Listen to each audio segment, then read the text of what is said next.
Hello, everyone. Thanks for joining us. Thanks for being here. It's a Monday when we're recording this.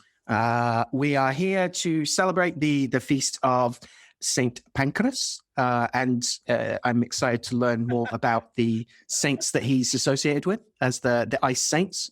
I love the Saint Pancras. All of a sudden, it took us back to like a Dickensian. Mm-hmm. Which is appropriate for St. Pancras. But St. Pancras, whose feast is May 12th, and we are discussing a few other things in the mix. This is the demon of the day is Azazel, not Zazel, apparently, according to Al. But we'll get into that.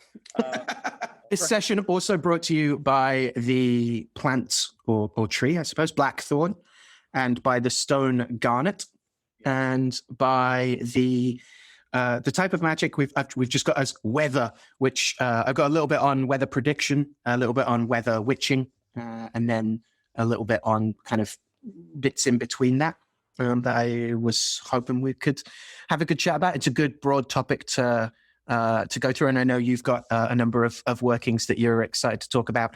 Bashing things against rocks was one of them, right? Yeah, bashing things against rocks and slapping little jaguar babies to make them cry so their mama in heaven answers them. Tarot card of the day is Wheel of Fortune, which is, we're revisiting a card that we neglected in one of our earlier episodes, trying to get through all 22 major arcana. So Wheel of Fortune, which lines up interestingly with some of the things today. The geomantic figure is Carcer, also known as Carcer for the Latinally challenged, i.e. Carcer.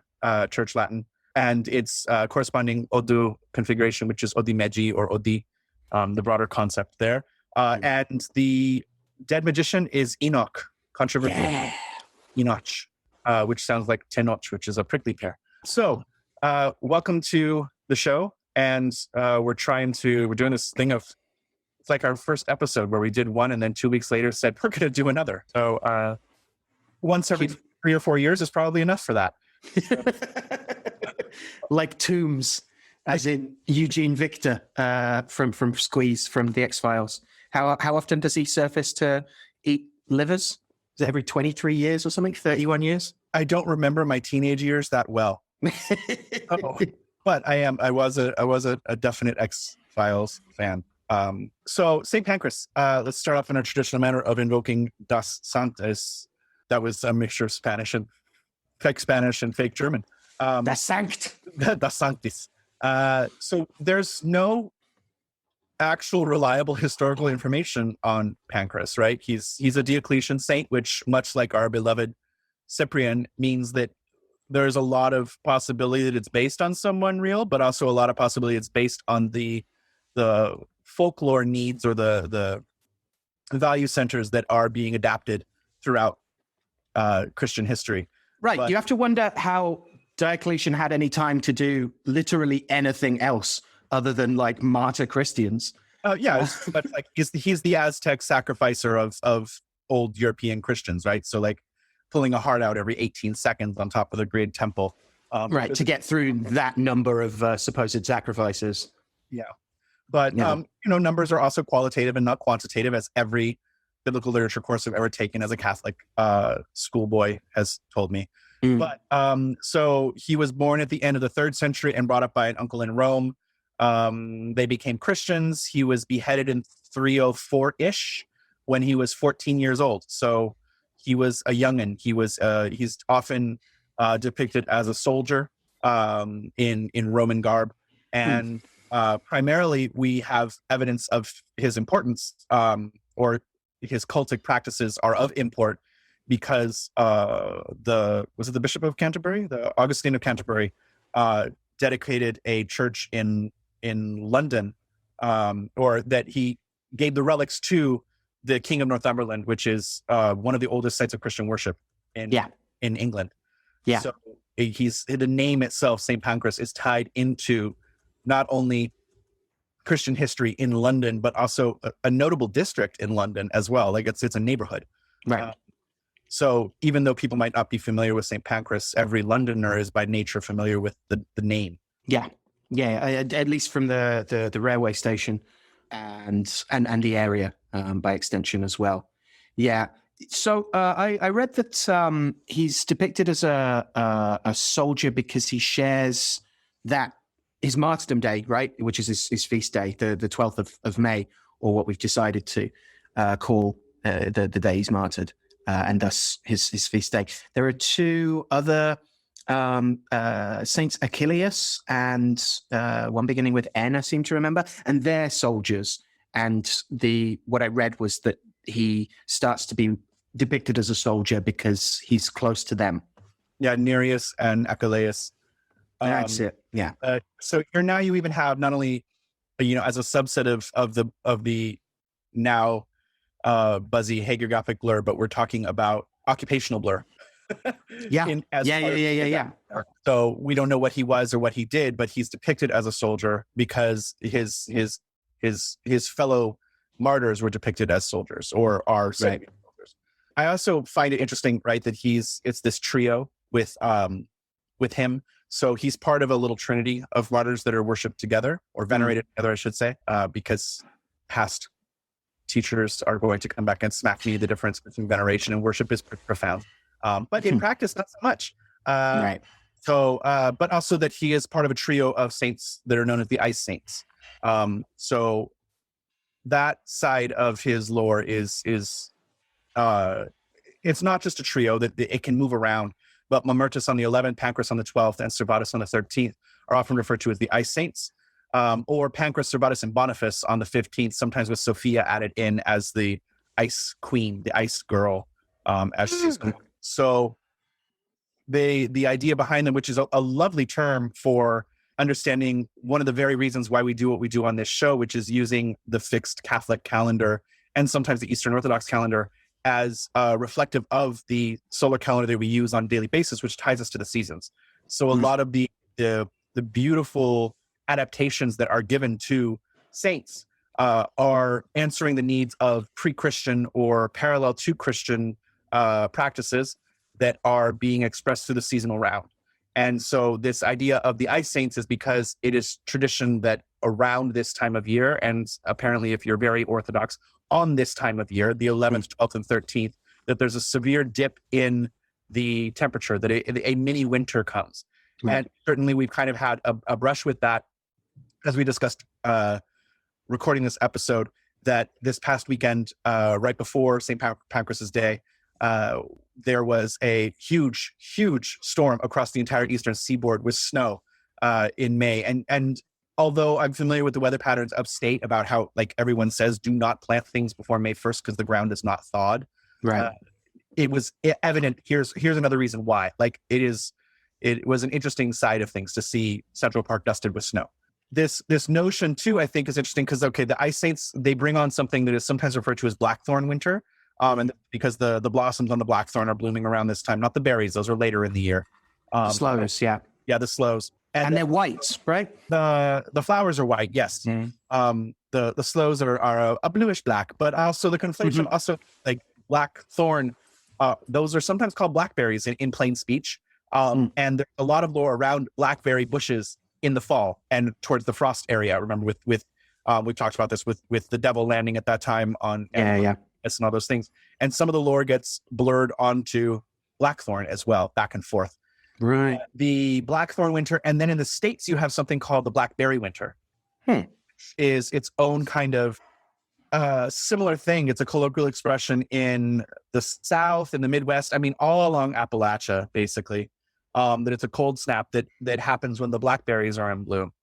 Right. So sometimes called the dogwood winter, according to other like names that I found, whippoorwill winter, redbud winter, Miss Band's winter, but it is the direct equivalent of the English blackthorn winter.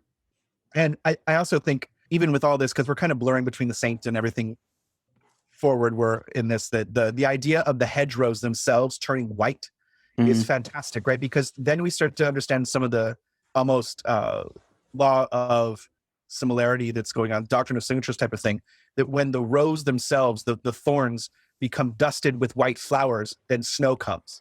Right. Isn't right. Parallel, which is, of course, one of the reasons it would be said, because there's so many plants that bloom around this time of year, but white flowers blossoming around this time suddenly attracts snow because blackthorn is such a common hedgerow plant. And hopefully we can get into that a bit later and its associations. It has those kind of like the bad guy that keeps worse guys out kind of thing. Like this combination of, yes, protection, but also like an awful lot of quite sinister lore and assessment of its actual like agenda. The ice saints are found all over Europe, though. It's not just a specifically Western European phenomenon. In fact, it seems to be a Germanic in origin because it's most prominent in Germanic countries and Central Europe as well. So Poland and the Czech Republic definitely have them, but they start with Saint Pancras. He ushers in the ice saints, and that's where they add Sophia, who's the ice woman. So you have the ice and then the ice woman comes in. And this quality of them being of him, you know, we're saying like not a looseness, but like a sense that these saints are fulfilling a definite calendrical function, so to speak, or their veneration is really interesting in light of that point about St. Pancras Old Church being one of the oldest sites of Christian worship. It's that because of a Roman encampment, right? Yeah. And that really interests me. I was looking into that about how Charles Lee, a local historian of the time, in the mid 1950s, pointed out this thing that William Stukeley in the late 18th century had said, look, this looks like a Roman encampment. And everyone else was like, sure it does, William, sure it does. So this idea of like seeing the thing in the past that no one else does, that you're required to dig down deeper and find. And then Lee was like, yes, there's a Roman encampment situated opposite the site of St. Pancras Church about this period of, around 314. So not that long after he was martyred as well, supposedly. Yeah. So he springs up real quick. The relics go to the Basilica, I believe, and the Basilica San Pancrazio, which is in Rome. So the main relics are there, but then relics had already been brought to England. There's already devotion heavily in the 5th century. Yeah. And it's also it's also right at that time as well. No, sorry, I do want to hear about the 5th century. It's 13. Really modern, that doesn't count. Yeah, it doesn't count. It's background context. It's a footnote. But the restoration of religious freedom is said to happen in 313, right? So the Roman compitum gets adapted to Christian worship right around then. So there's a lot going on very, very quickly. That throws it up, and then it just it lasts as this like very old site of Christian veneration. It's also this feast is interesting because it's suffered like many other feasts with the revision of the Catholic calendar to go from I think it was semi-double before because it had so many martyrs on that day. So Nereus, Achilles, Pancras, and Domitilla. Pronouncing that probably terribly because I want to pronounce it like in Spanish as Diplomatia. But she was taken off of the calendar really, and they were given a third class feast relevance after the general Roman calendar of the 60s. But he's still believed to have a basis in tradition then, if he's still on the calendar in that way. Yeah. I find that it's interesting because I know in England his in addition to the area, because patron local saints, sometimes people ask about what saint should I go to when I don't know what saint to go to. Like the one that your local Catholic church is dedicated to is a very common answer by people that actually work a lot. Yeah. In these traditions, the various curanderas that I've studied with will always emphasize the need to bond yourself to the local church. And just an understanding that's where you would go to mass most likely. Yeah. So to have a devotion to that saint is important. But to understand that Pancras is associated because he's beheaded with headaches and therefore is put in bars and pubs as an image, not only to celebrate local pride in the St. Pancras area, but because he can help with hangovers. So there's a lovely side of it there that, he's a patron of children and jobs and health, sure, but he's definitely invoked against menstrual cramps even, but cramps in general, especially those associated with athletes, false witnesses, perjury, and headaches or any pain in the head, which, for a beheaded saint makes sense. I've heard because of I can only imagine it's from his name often being translated as, the carrier of everything, right? Or the container of everything. That he's, I've encountered people who kind of treat him as like, I don't know how much of an official class this is, like a miracle saint. Like you can go to them for any like thing that you need. That's not that he doesn't have specific patronages, but that like almost approaching a kind of like a Hail Mary sort of. That's not helpful as an analogy. Like a last ditch effort almost, or a wild. This would be great if this could happen. In terms of like his actual like veneration that he's talked about as like, not in ways that reminded me of the ways I've heard some people talk about Philomena as well, in terms of that quality of like, oh, they can properly like work miracles for you. Very unexpected things can happen. And I've also encountered a sort of way of approaching him that reminded me somewhat, and that one practitioner kind of compared directly to expedite as well, not in terms of working quickly or in terms of giving the pound cake, once they've done the thing, but of that same kind of like, you can go to them and they will pass the word on kind of thing. A messenger saint in that way. References there. Yes, exactly. And I think that's primarily what people are going for. I've not really encountered much about why his statuary is often holding the book aloft, other than proclaiming the faith. Yeah, I would assume that it might have to do with being one of the first churches. Because the first saint in an area, or the first cross in an area, or the first virgin exposed to an area often has incredibly large attribution of miracle to it. So if he was the first church in the area, then he is the one that brought the word to much of London, right, England.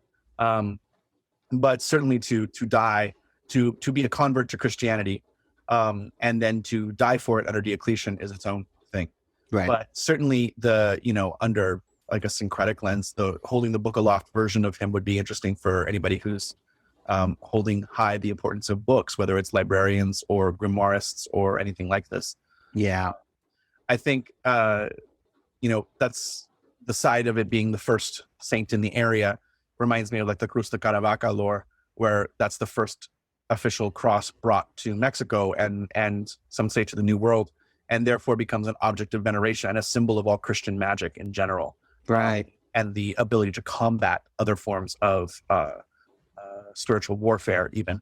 Yeah. So it's that wonderful peeling of layers in, Protestant, essentially heresiography against Catholic practice of accusing them of worshipping the cross as its own saint or its own like God, and being like, that's ridiculous. And then looking at like what things like that happen and being like, okay. It's still hostile, but it's not making it up. No, certainly. And the variances between like, well, it's not idolatry. It's like the difference between veneration and worship, right? That like, it's veneration in name, but there are a lot of people that are flat out worshiping saints. Mm-hmm. And that's used as a pejorative, even in something like, the term Santeria is a pejorative. It describes people who are worshiping saints instead of worshiping God. Right. But that's its own thing, because it's not saints that's being interacted with. But the idea of like, it's up to a practitioner or a believer to define the parameters by which they describe their own tradition. But unfortunately, the larger context of things, that's not always who decides what's going on. Right. Certainly, the wars between Protestantism and Catholicism are varied and explore this concept very well. When it's like, at the time of the disagreements between Catholicism and the newly formed Anglican Church, I mean, there's very little difference in the masses. There's very little difference in anything going on, except that it's just allegiance to the Pope or allegiance to the Archbishop of Canterbury. Right. And it's merely a political thing until later. And even now, I remember education-wise Catholic school of being told, like, actually, the Anglican Mass preserves a lot of what was there before the Vatican II reforms, in a different way. And really, it's like, does bread turn into Jesus over 3 words or 1? Right. Minor stuff. Right. So I think with Pancras, it's interesting too, just that I am attracted to what you're saying of him being a wonder worker in this way. He does have a lot of expedite vibes in his poses. Instead of holding the cross aloft, it's holding the book aloft. So expedite holds the cross up of Hodier, and Pancras seems to hold this up. Not as much associated with the pancreas as you'd hope, right? As I'd hoped. Or it's so there, but also like the pancreas isn't necessarily like It's not necessarily as big a deal as other organs, shall we say, for a very long time. Say that to someone who has got a problem with the pancreas. Well, that's my point. I'm not. Yeah, I'm not trying to deny that there isn't, a serious. It's not a serious problem until it's a serious problem. But like in comparison to the liver or the heart or the brain, like these three like seats of the faculties of the soul, sometimes, right? We don't get that as much. But there is something interesting to the incredible spiral that happens when the pancreas starts to fail, or there's something like pancreatic cancer, God forbid, that spreads incredibly fast and the body shuts down so quickly. But I don't know. There's something that was always the joke, right? That some chaos literature that came out in the late 90s, early 20s would always refer to that area of London as St. Pancras. That was I think honestly, my first introduction to St. Pancras was someone referring to him as St. Pancras on purpose. In that lovely late 90s chaotic way. I love this idea of like the munch bunch of the organs of the body, like in all of those, vaguely supposedly educational cartoons about the different organs of the body or the different parts of an organ all being like characters that work together, like different, like I want to see Saint Duodenum. I want to see like Saint Stomach, Saint Lower Intestine. Well, it's the there's I'll have to remember which Odu it is, but where it talks about the stomach as one of the most powerful of all spiritual beings because it do multiple times a day. Yeah, the most offerings. It did sacrifice well in the other world before incarnating in all of us. Right, it set a good example of listening to its diviners and its priests. I think also with St. Pancras is just the mention of the church itself has so much lore because it's so old that there's so many people associated with it. In our own group, I posted a picture of the Hardy tree, which is growing out of all those gravestones that are kind of spinning around it because they needed to move different gravestones, and this was how they chose to arrange them. So it's quite interesting. It's one of the great trees of London, and it's certainly recognizable in images when you see it. Just to see this grave mound, with so many headstones just jammed into it there. I also remember hearing about this and being fascinated with Shelley, that Percy Bysshe Shelley and Mary Shelley used to meet in the graveyard there and planned their elopements and had probably had lots of premarital sex in the graveyard there itself. Oh yeah, and who else is there? Her mom, right? Yeah, they were meeting at her mom's grave. Yeah, there's all of those memes about like Mary Shelley is gother than thou forever, and you will never be more goth than Mary Shelley. Oh, like having the lovely premarital sex with a strange addict poet, the grave of your mother. Right. She's got John D. beat a little bit. Hashtag goals, yeah, for sure. Exactly.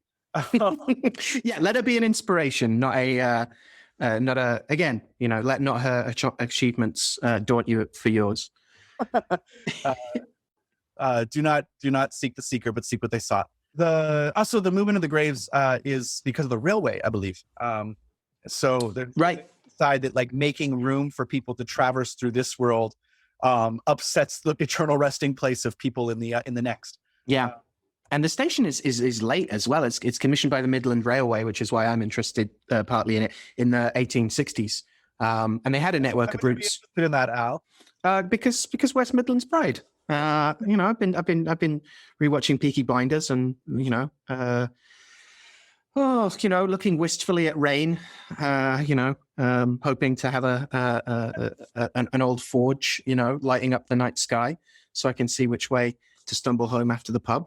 But it's pretty late, and it sits there as kind of a monstrosity for a fair while, and it links up by the 1860s or just before then, I think, and then it's kind of this hulking monstrosity for an awful length of time into like kind of living memory in the 1960s, where it was rumored it was going to get torn down, but in the end they just renovated it, and apparently it's quite nice now. I remember J.C. Bach was there. And Bach is buried there. So he's otherwise known as the London Bach. And it's the Hardy tree because Thomas Hardy was working there, right? Is he also buried there? He Can't remember. I know that he arranged the tree as to those graves in that way. Yeah. So I'm not sure if you'd think that he'd, reserve a small spot for himself in the middle of all that, but I guess if it's already named after him. might not have been different during his lifetime. May have been like, look at this beautiful thing. You're like, oh yeah, that's the hardy tree. That's the hardy tree. My work here is done, and I'm out. Yeah, we turned to face him, and he was just smoke in a Thomas Hardy shaped cartoon absence. In fact, he couldn't have the foresight for us to have planted a blackthorn. However, a blackthorn in a cemetery with lots of graves around it might be a cause for eye raising quite strongly. Yeah, you want to talk about Blackthorn a bit more? Should we? Yeah, I think. I mean, Blackthorn has a lot of lore around it in general. Just as it's like the cursed version of the fairy tree, as it's kind of been handed down now. So Hawthorn kind of retains some of its nobility, but you have Hawthorn has much smaller spikes, whereas Blackthorn has much longer spikes. Blackthorn has a reputation for being such a dark fey tree. Whether you want to, associate that solely with the unseelie quartz as opposed to the seelie quartz. I don't.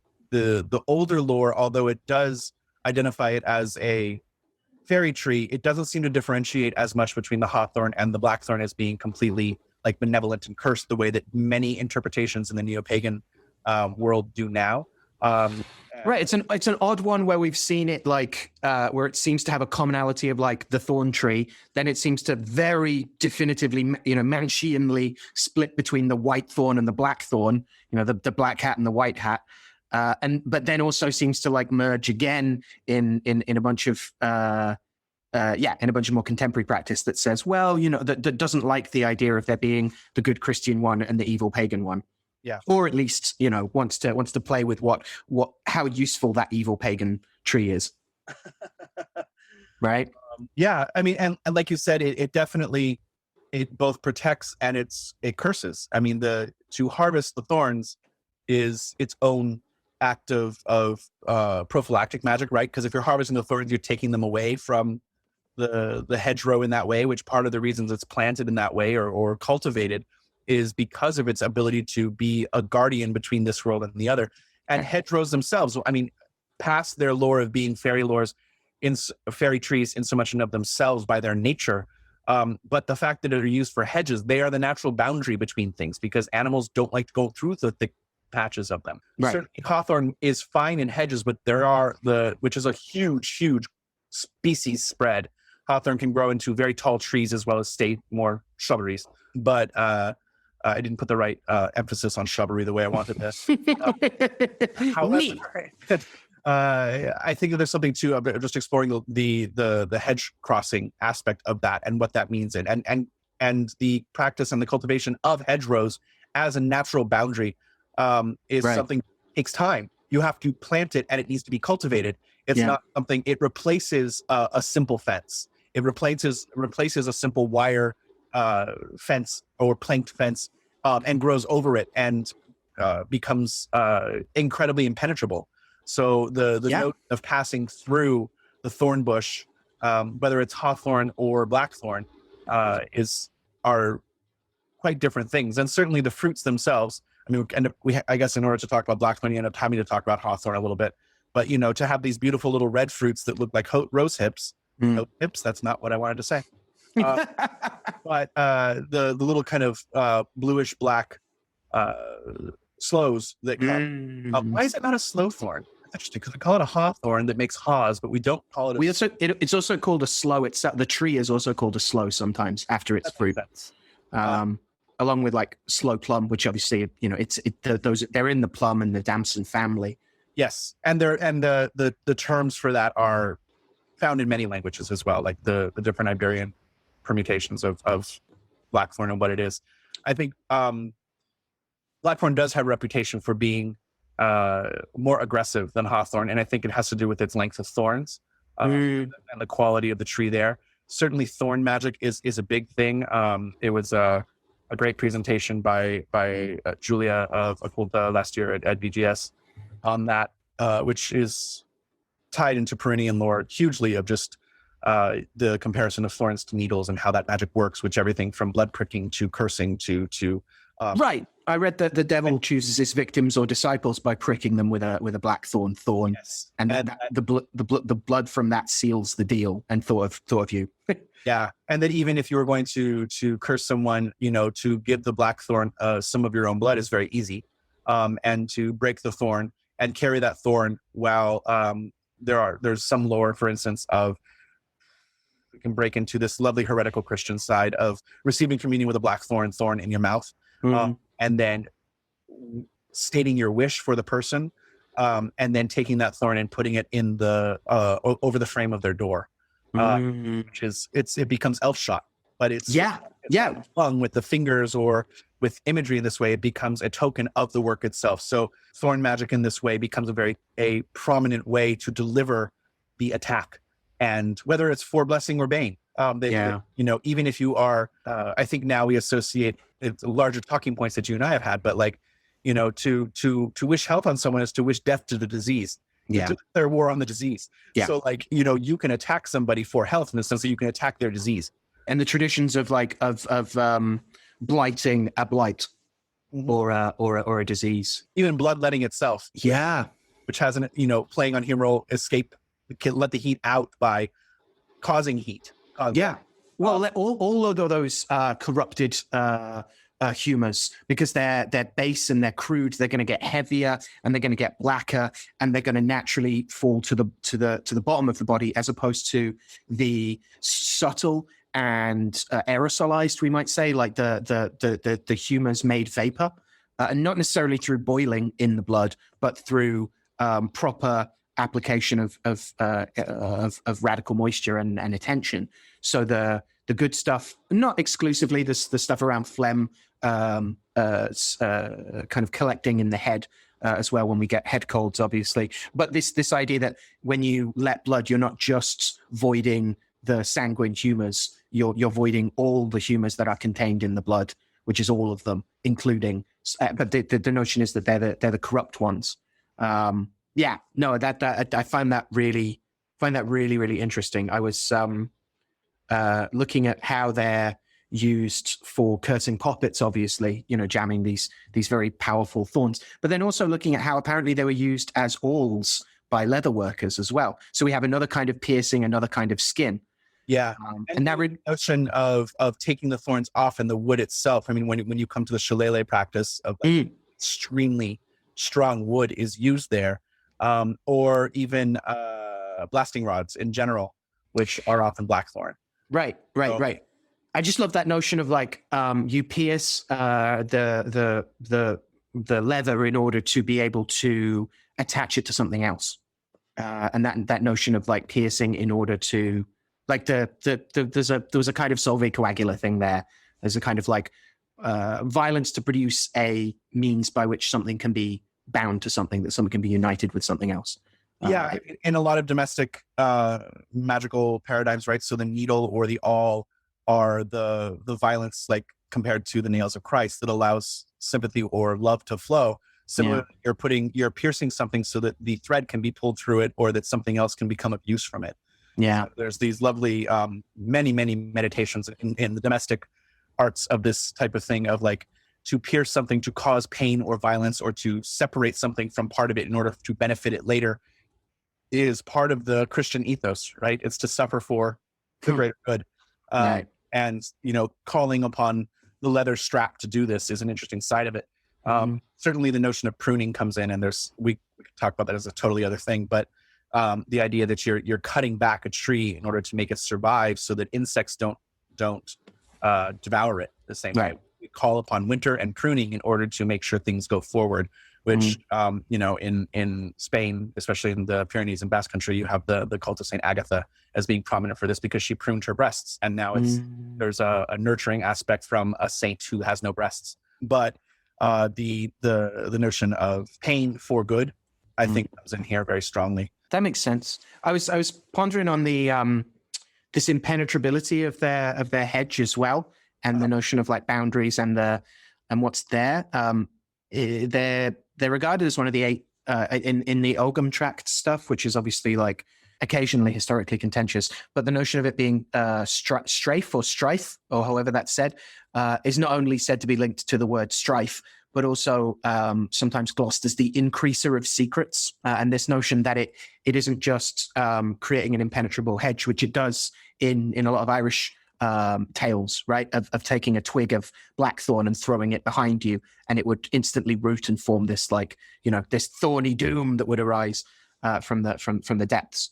It's some very good druid magic there. Right. It's helpful with Ogham to historically, like, the important thing, the side of it is that Ogham is a list of correspondences that begin with the letter or feature the letter in some prominent way. So there's as much evidence for the Ogham word lists or herb lists or things like that. It's just the trees have become the prominent form and are felt to be the dominant form, the, like, quote unquote original. But it's what's been emphasized, especially by people like Graves in The White Goddess, that increases its popularity through neo-pagan market and the creation of the calendar according to it. It was Graves' invention, which he says was a poetic musing, but gets taken as fact by the 80s. But it's still freaking beautiful. Certainly historical veracity to be the reason that you allow yourself to use something for a divination means doesn't make any sense when we know that there's people that have created things in the past. Just because someone else made it up 400 years before you does not mean that what you're making up is any less valid. It just means that there's more trial and error on it. Right. It's not good because it's inherently old. It doesn't make it inherently good just because it's old, but something that's older has probably been more road tested, if it has indeed been road tested. And we can tell it has because it keeps cropping up in, trad folk tales and songs. The Rocky Road to Dublin has the whole line about cutting a switch of blackthorn to banish goblins and ghosts. And I think we see that with the instruments that are used from blackthorn, right? So you mentioned both the shillelagh and the blasting rod that I wanted to ask you more about, but also black rod, right? Yeah. If you're familiar with the usher of the House of Lords, like the ceremonial duties for opening of the House of Parliament is the figure, the one who holds the office of the usher of the House of Lords in the Order of the Garter is called Black Rod because they hold this blackthorn kind of mace thing, and they have to. They're sent from the Lord's chamber to the Commons chamber to summon MPs to hear the Queen's speech. But traditionally, the door of the Commons is slammed in Blackrod's face to symbolize the Commons' independence, and then they have to bang on it 3 times, and then it gets opened, and they all follow them to hear to the Lords to hear the Queen's speech. This is like one of the most recognizable kind of like ritual ceremonial elements of the British Parliament. That's kind of left. There are other administrative duties that Blackrod does as well, but discovering that itself was also a blackthorn and its connections to keeping goblins in check was amusing for me. Again, we talked about like the use of thorns and the way that thorns are put on them, and the distinguishing between, say, the thing that gets called a blasting rod in, say, the Grand Grimoire, where you're meant to melt down the knife that you used to kill the goat and make a prong. So you're almost creating a kind of a metal stang at the end of your rod, whatever it is. Which is often curiously not talked about much, but that's a roasting spit tool, right? Right. We forget about that. That's a common tool in everybody's fireplace. This notion of witches going up and down and all these things, but roasting the goat itself, the horn thing that's there that's holding the spit that turns. It's not just the Hades thing of being the second of suns to choose the parts of earth. I have a toasting fork for toasting for a particular spirit I work with. So how unified would you say blasting rod lore is across Europe? I think a lot of things if we're talking in the traditional witchcraft world, a lot of things are still based upon British documentation of not only British traditions, but everybody else's traditions as filtered through a British lens. Certainly there's a beautiful exemplar of a blasting rod in Cornwall in the Museum of Witchcraft and Magic. Oh, it's beautiful, yeah. Yeah, so it's 3 blackthorn rods kind of twisted around each other. I hesitate to say braided because a braid is a very specific style of knot, but there is... But they're a little helixy. Yeah, they're going through each other in that way, and I believe it's tied with a ribbon, if I remember correctly. Yeah, it's a red ribbon, yeah. So that looks worked. Yeah. So there's which, who knows? Like Cecil was his own beast, right? Like genius, definitely an actual worker, but also a little bit on the like, well, if I used it once, then it's been used by a witch. Right. And it's for a client. Yeah, exactly. It's for a client that is clearly me as the client. But you know, Instagram witchery has definitely changed the way we do everything. But there is something to it. Like, so the lore around it seems to be right that you're trying to get these sticks and braid them together in this way. Curiously, you know, the thing with that is that Blackthorn, the thorns fall off. They don't really stay, like they're not, that you get more the nubbins of them. Yeah. And certainly, like if you're whipping, like it's definitely thorn trees that are used to whip toads in the lore, especially if you've gone through Delancre. But I don't know, it seems to be used to conjure spirits, spirit work in general, hexing, binding, exorcisms, shielding, you know, the whole concept of expelling and pellery. I think there's definitely documentation by different groups as to what they think it's for. It seems to be one of those wonderful things because of the exemplar from the Museum of Witchcraft and Magic, that it, like, everyone wants to have it in their tradition because it's something there. Like, if you have the tools, you must be the thing. But it is a beautiful piece. The other side of it that I think that it brings to mind is the use. You see this in the Pyrenees, you see it in the Alps, you see it in the Balkans of coaxing trees while they're living. So to braid 3 blackthorn branches together while they're living and bind them with the ribbons of what you're trying to get through them, there's something interesting there, that you're harnessing the force while it's alive, or carving trees while they're alive so that they heal, much like when you carve the mandrake and put it back in the ground, that it heals over and it looks more like a natural form of a mannequin. And it's also a work over time. It's not just a one time like, oh, that's a nice looking tree I've come across. I'm gonna grab some of it. Even the nature of bending wood itself is an interesting side, right? Where you have to soak it for a while, and what waters you soak something in, what properties got saturated into that wood as part of its consecration. So if you were to take blackthorn or any substitute for blackthorn, and I know that this is a big debate because blackthorn doesn't always grow in the United States with ease and alacrity. Yeah. It can, and there are cognates. Certainly, there's a few prunuses out there that are have major frat boy attitude of versions of the blackthorn. A little bit more unkempt in my experience with it. But many members of the larger plum family have these spikes like that, and we can even get to spiked lemons and limes and things like that do exist, pairing up from our previous discussions.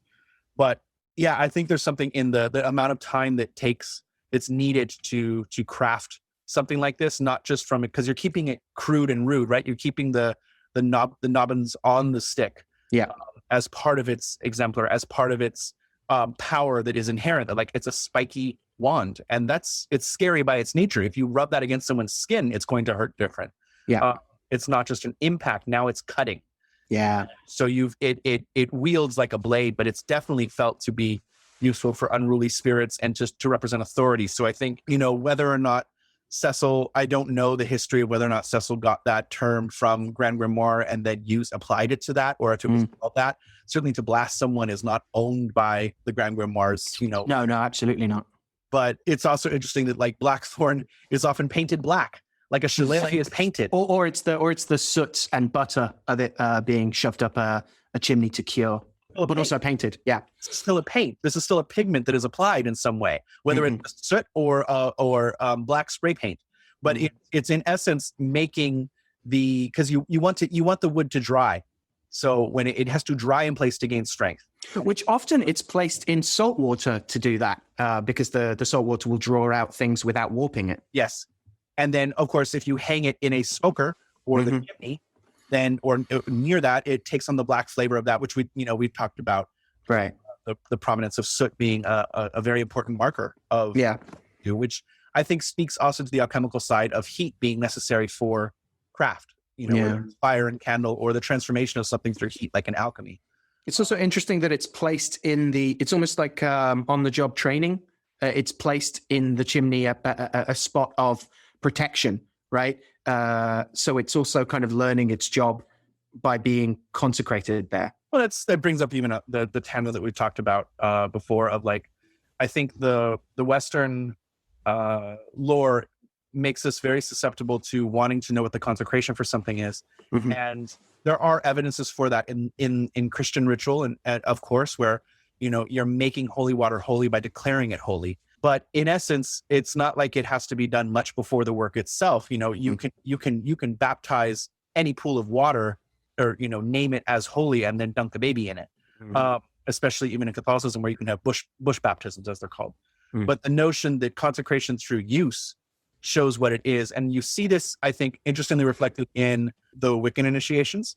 You can see that, where you're introduced to a tool and immediately told to use it to do the thing that it's intended to do, or pantomime that thing, which is an interesting side of it too, to show someone how it fits the hand and how it fits the space and the ritual. Yeah.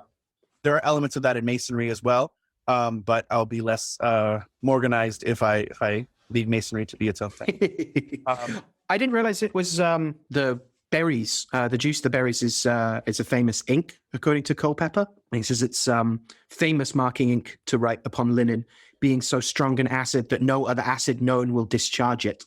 So it's the one that discharges. It is not discharged. Yes. In fact, the pricking of the finger to draw the blood, to then use as the quill itself, you can split the thorn. Yeah. There's the quill that then the juice from the berries mixed with the blood seals the deal in that way. There's also we'll deal with hawthorn another time, but there's so much lore around thorns all over the mountainous regions, especially. But it's a fantastic plant. I would be remiss to not mention how much I love bacharan, which is a Basque liqueur. It's basically the equivalent of sloe gin, which is very British. But bacharan is more of an anisette that's flavored with sloe, and coffee and vanilla and cinnamon. So you don't make it until later in the year, because you have to have the sloes be harvested. But you soak sloe fruit in. A lot of people do it in straight up vodka or rum. I've done it with tequila. It can work, but traditionally it would be a neutral spirit that a few pods of star anise and a few coffee beans and cinnamon and blackthorn, fill it up with sloes for anywhere from a couple weeks, like 3 or 4 weeks, up till a winter. And you have this incredibly warming, dark reddish brown liqueur that is very popular. It's especially associated with the province of Navarra, and the name itself is implying either liquor from sloes, patyar, which is liquor, and aran, which is sloe, or baso aran, which is the wild sloe, the wild plum, basically. But it's some good stuff. Fell in love with it when I was in Spain all those years ago, and have made my own versions of it when I can get my hands on good sloes. My mum makes a cracking sloe gin. Well, then she should send us some sloes in some gin. She should. Get on it, Mum. Hello, Anne.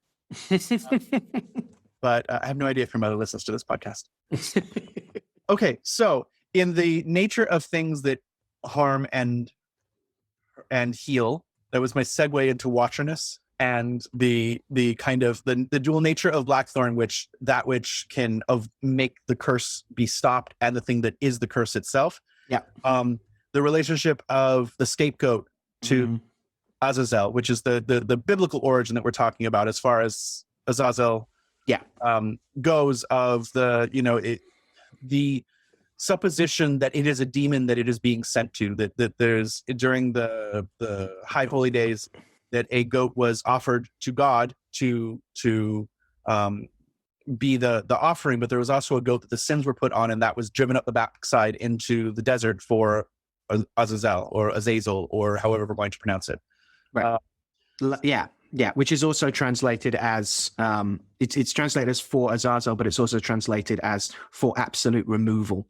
Yes, separation being the thing of the root and the wilderness, sent away into the wilderness to Azazel. The King James version I checked of 1611, Leviticus 16:10, for those playing along at home, has to let him go for a scapegoat into the wilderness, and that's what it says about that. But the appearance is somewhat ambiguous. In Drazen and Wagner's Onkelos on the Torah, where they're talking about Vayikra, they say that it may be the name of the place to which the scapegoat was dispatched, right? So it might be, yes, it might just mean some random wilderness. It might mean a particular wilderness. It might mean that wilderness is specifically called Azazel as well.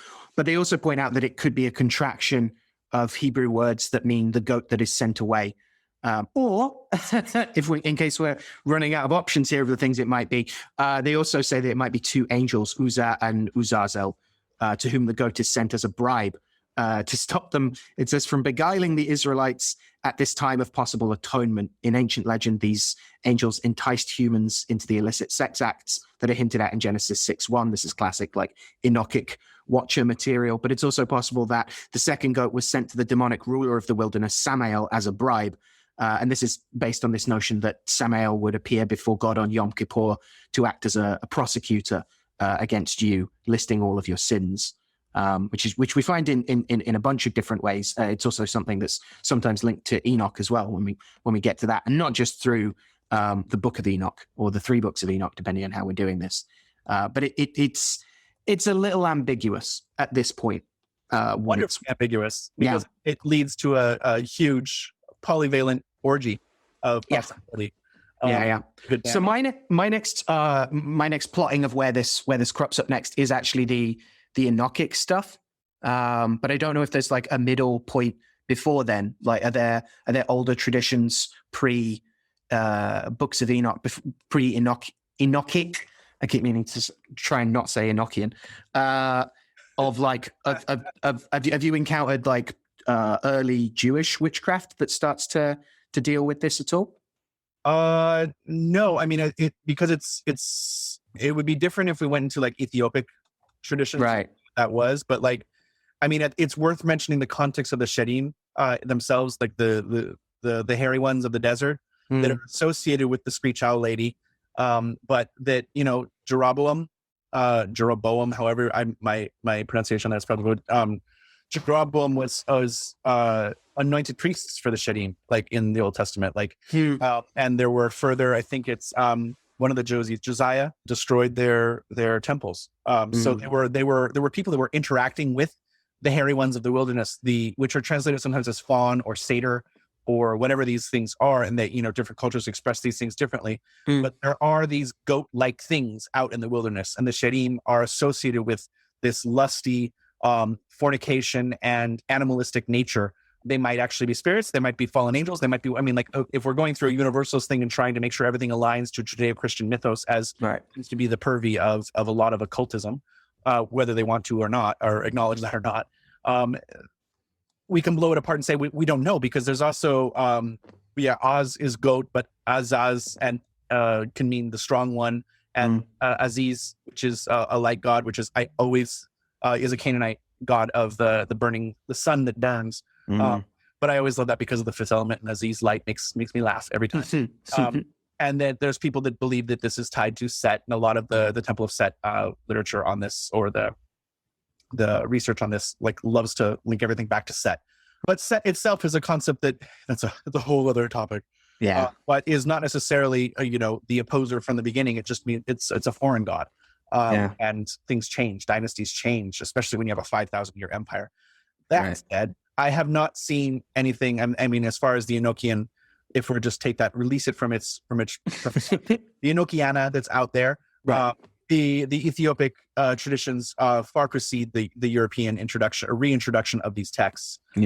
But there does seem to be trace of them far earlier than people actually thought. And certainly traditional witchcraft side, for those at home playing along, I don't mean that to validate all traditional witchcraft claims that they are ancient traditions that are handed down from the Watchers themselves. But when we talk about traditional witchcraft, which is a set of witchcrafts that are that consider themselves parallel to or predating Wicca and are not part of that specific modality. Some of them have various forms of adopting Wiccan, larger Wicca and neo-paganism cosmologies and ideas about things, particularly the Wheel of the Year and things like this. But it also leaves open the possibility, and the reason that I am fond of the term traditional witchcraft to describe things is it takes things away from a specifically Anglo-centric lens that Wicca has. And this is not to bash Wicca. This is to acknowledge the historical reality of Wicca and the side of it that, in saying that it was a Murrayist inheritance, also then says that all things must be like it in order to be like it. And that is the flaw of universalism in general. And perennial philosophy is both a wonderful thing and a colonizing force. That aside, that's a whole nother. So one of the primary things that was especially espoused by Paul Hewson, right, in Mastering Witchcraft. Witchcraft, yes, I just that's very Moira Rose. Yeah. What they want to say about witchcraft is that, but the idea that witches trace their descent from various watchers, and playing on the Genesis lore of the sons of God, the Nephilim, and the watchers that the watcher angels that are heavily detailed in the book of Enoch, right? Which is an apocryphal book, which there is Ethiopic version and other versions that come later. Dead Sea Scroll as well. Yeah, the Qumran, yeah. Yeah.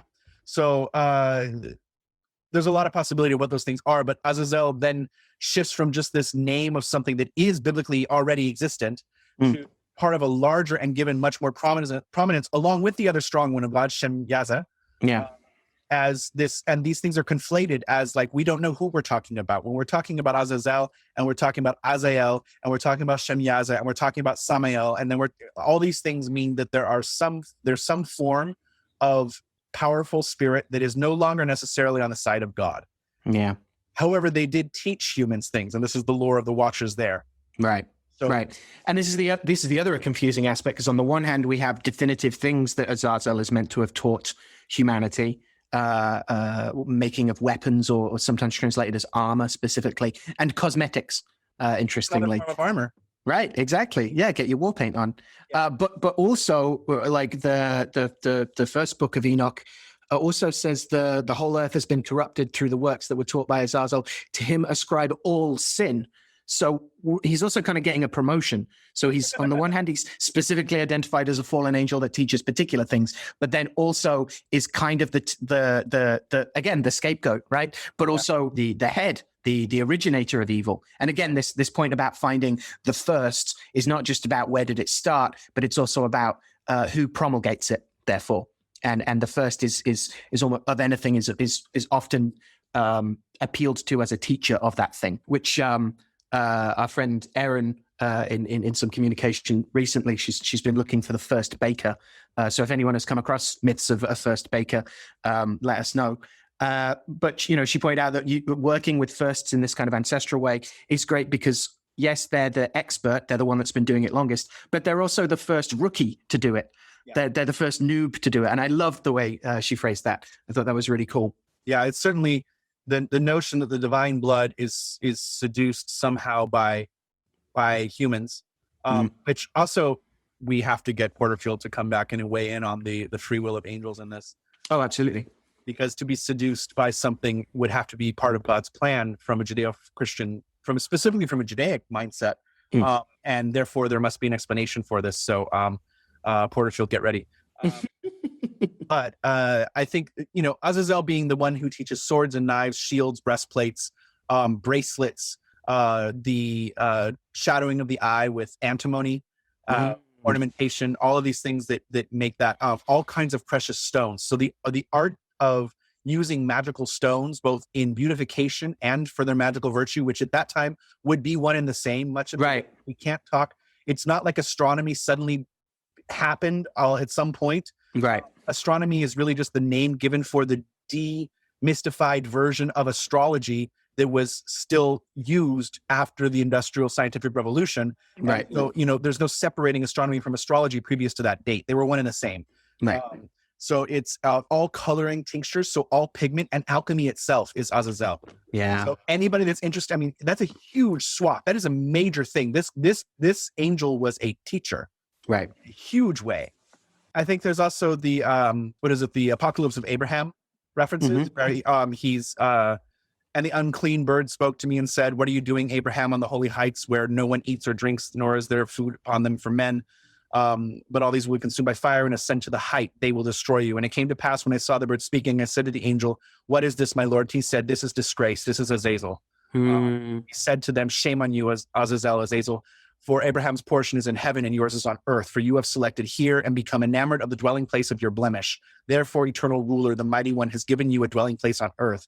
Through you, all all evil spirit is a liar, and through you are wrath and trials of generations of men who live impiously." So it's also this thing of like, you made your bed, go lie in it. Yeah. You want to forsake heaven and fall to the earth, Nick Cage, in That's a wonderful remake of an even better movie. I know a lot of people don't like the remake, but I love it. It's not even credited as being a remake, right? But like, anyway. So if you choose to fall for mortal women, then that is what you must do. Is you now become mortal. You fall. You can't go back up. Which is an interesting side of that. Of like, you know, there's some agency that is also returned in this, and a sympathy that is different for angels that fall in this manner, as opposed to, you know, there is of course this kind of rebellion that is considered juvenile, of like sticking your tongue out at God and being like, screw you, I don't want to go back anyway. But the Watcher lore seems to give us more background to even what later gets put onto Lucifer and Satan in this way. That, you know, far from being God's advocate and being the lawyer that determines, although Azazel, as you said, can be. It's funny, I'm using the British pronunciation because I'm talking to a Brit. How adaptive we are. But that there's also this idea that perhaps even in choice making here, that it wasn't just a punishment to be cast out, but they may have well known, you know, if we're, again, I'm not taking it from a strictly Judaic perspective, but obviously applying a Western lens on it, that there was an agency, there was a choice to forsake heaven for something. Right. It's not just a punishment. It's a consequence of their actions, but punishment here would add a judgment to it that is not necessarily part of it. Right. So I don't really, I'm not super familiar with what happens with Azazel until they start turning up in 15th century manuscripts of ritual magic. And records of early kind of folk grimoire operations, as much as, or more than, I would argue, than formal ritual magic, if we can make a distinction between those things. And onto what Dan Harms has called the keeper of the bones rites. But I you know, had to look at a lot of that because he's a big deal in the excellent book of the Art of Magic. And so finding context for why Azazel is called the ruler of the dead, the keeper of the dry bones, and the first and or the highest authority, or the lowest hellish authority, the malarchy of the excellent book, and so trying to contextualize why this figure turns up in a 16th century nigromantic grimoire and scrying record. And there are a bunch of other examples of that, but I'm still pushing back to try and find more instances turning up in medieval art and magic. Certainly there's depictions and illuminated manuscript depictions of the scapegoat itself, but also Azazel is specifically used as a synonym for hell in some areas, like even, yes, using the Apocalypse of Abraham, but like, that the wicked will putrefy in the belly of the crafty worm Azazel and be burned by the fire of Azazel's tongue. Right. There was a lot of consonants that I just combined into one there. He's got my tongue. But so he's a hellmouth. He's a hellmouth. Yeah. And so, but I think this is also because of the prominence of the demons there, because by the time you get to Duplancy, there's already that kind of conflation there, right? That he becomes so broad in his scope. And that's early, mid 1800s, right?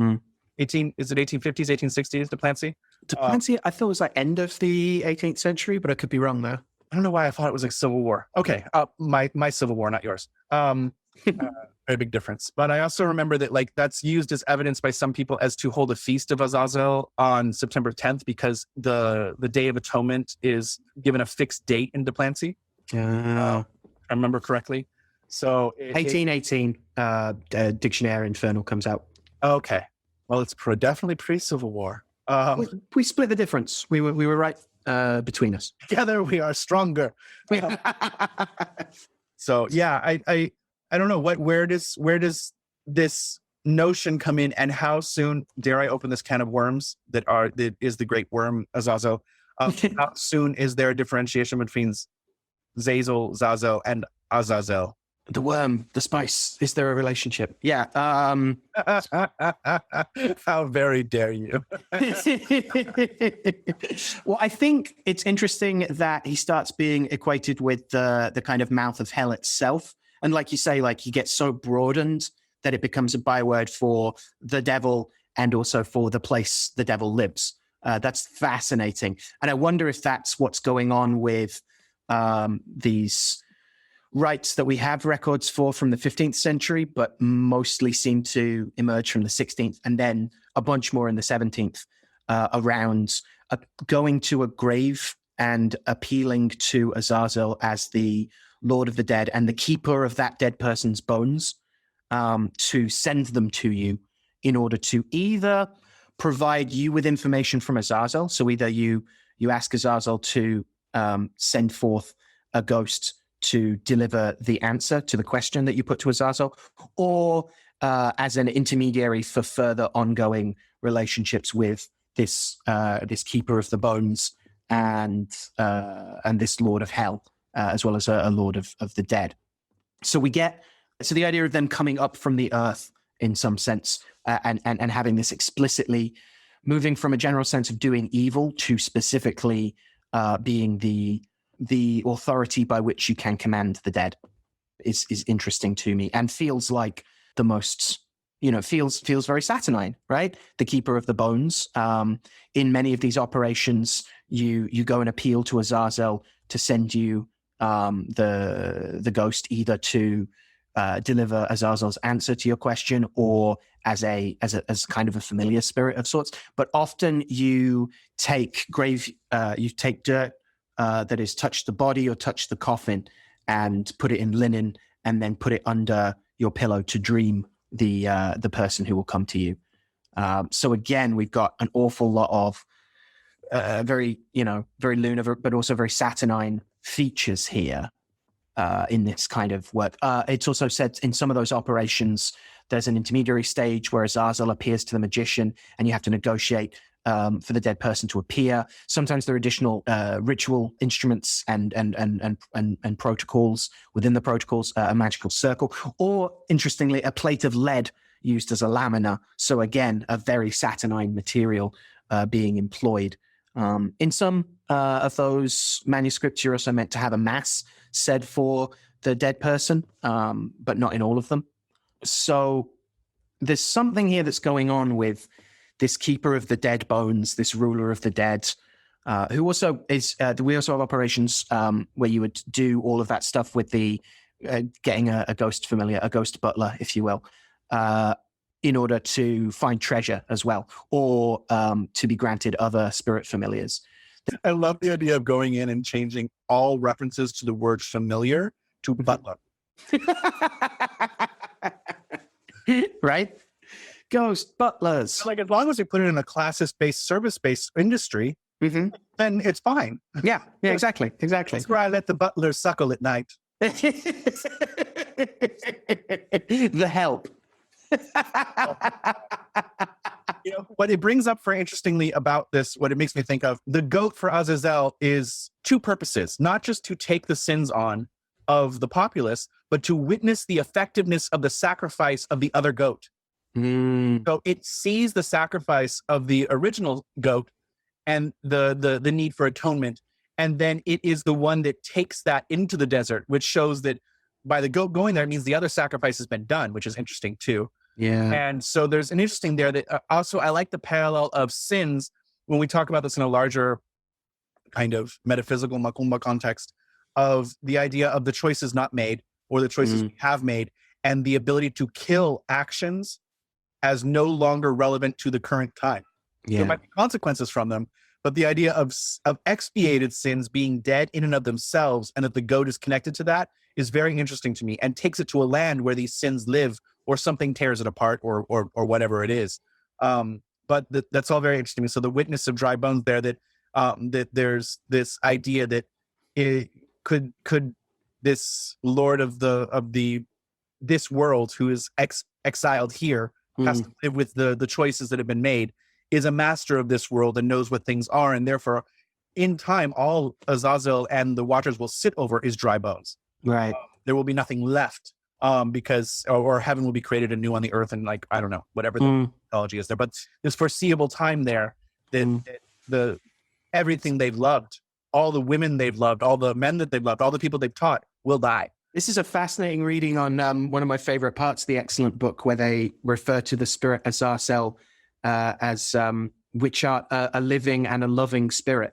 Yeah, that's a fascinating take on that. that they're going to be living and loving and losing, losing people and the world. Going on, right? A little bit. That is for that person, that every person you love is going to die. Yeah. Unless you can them. Well, and it doesn't seem like Azazel has that possibility, unless, of course, you're already condemned to hell and live in his mouth where he licks you for all eternity. Right. Stop it.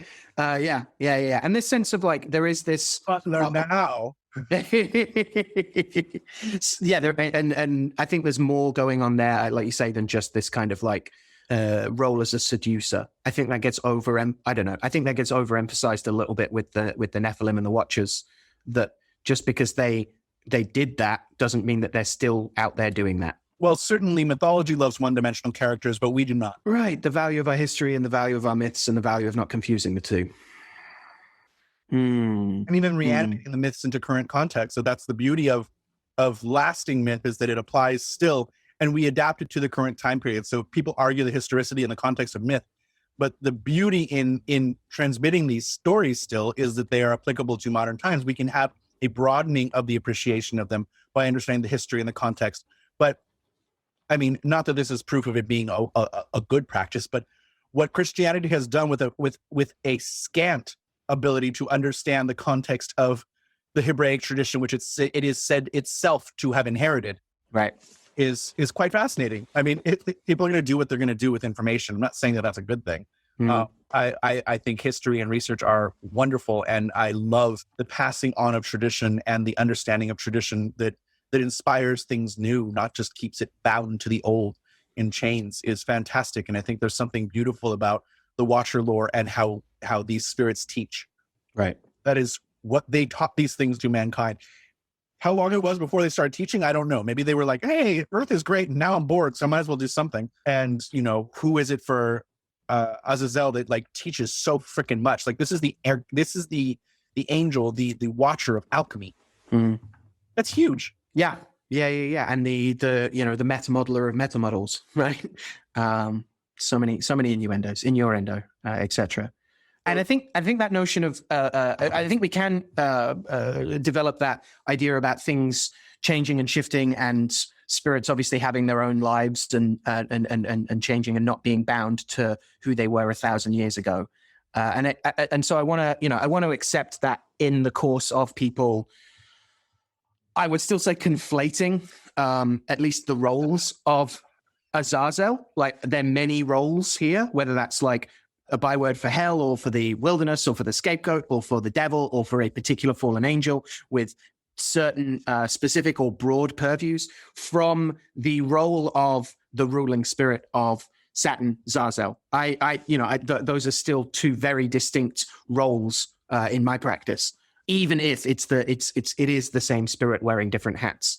And so I'm interested in when this conflation that seems to arise around using the seal of Zazel for Azazel, where that comes in.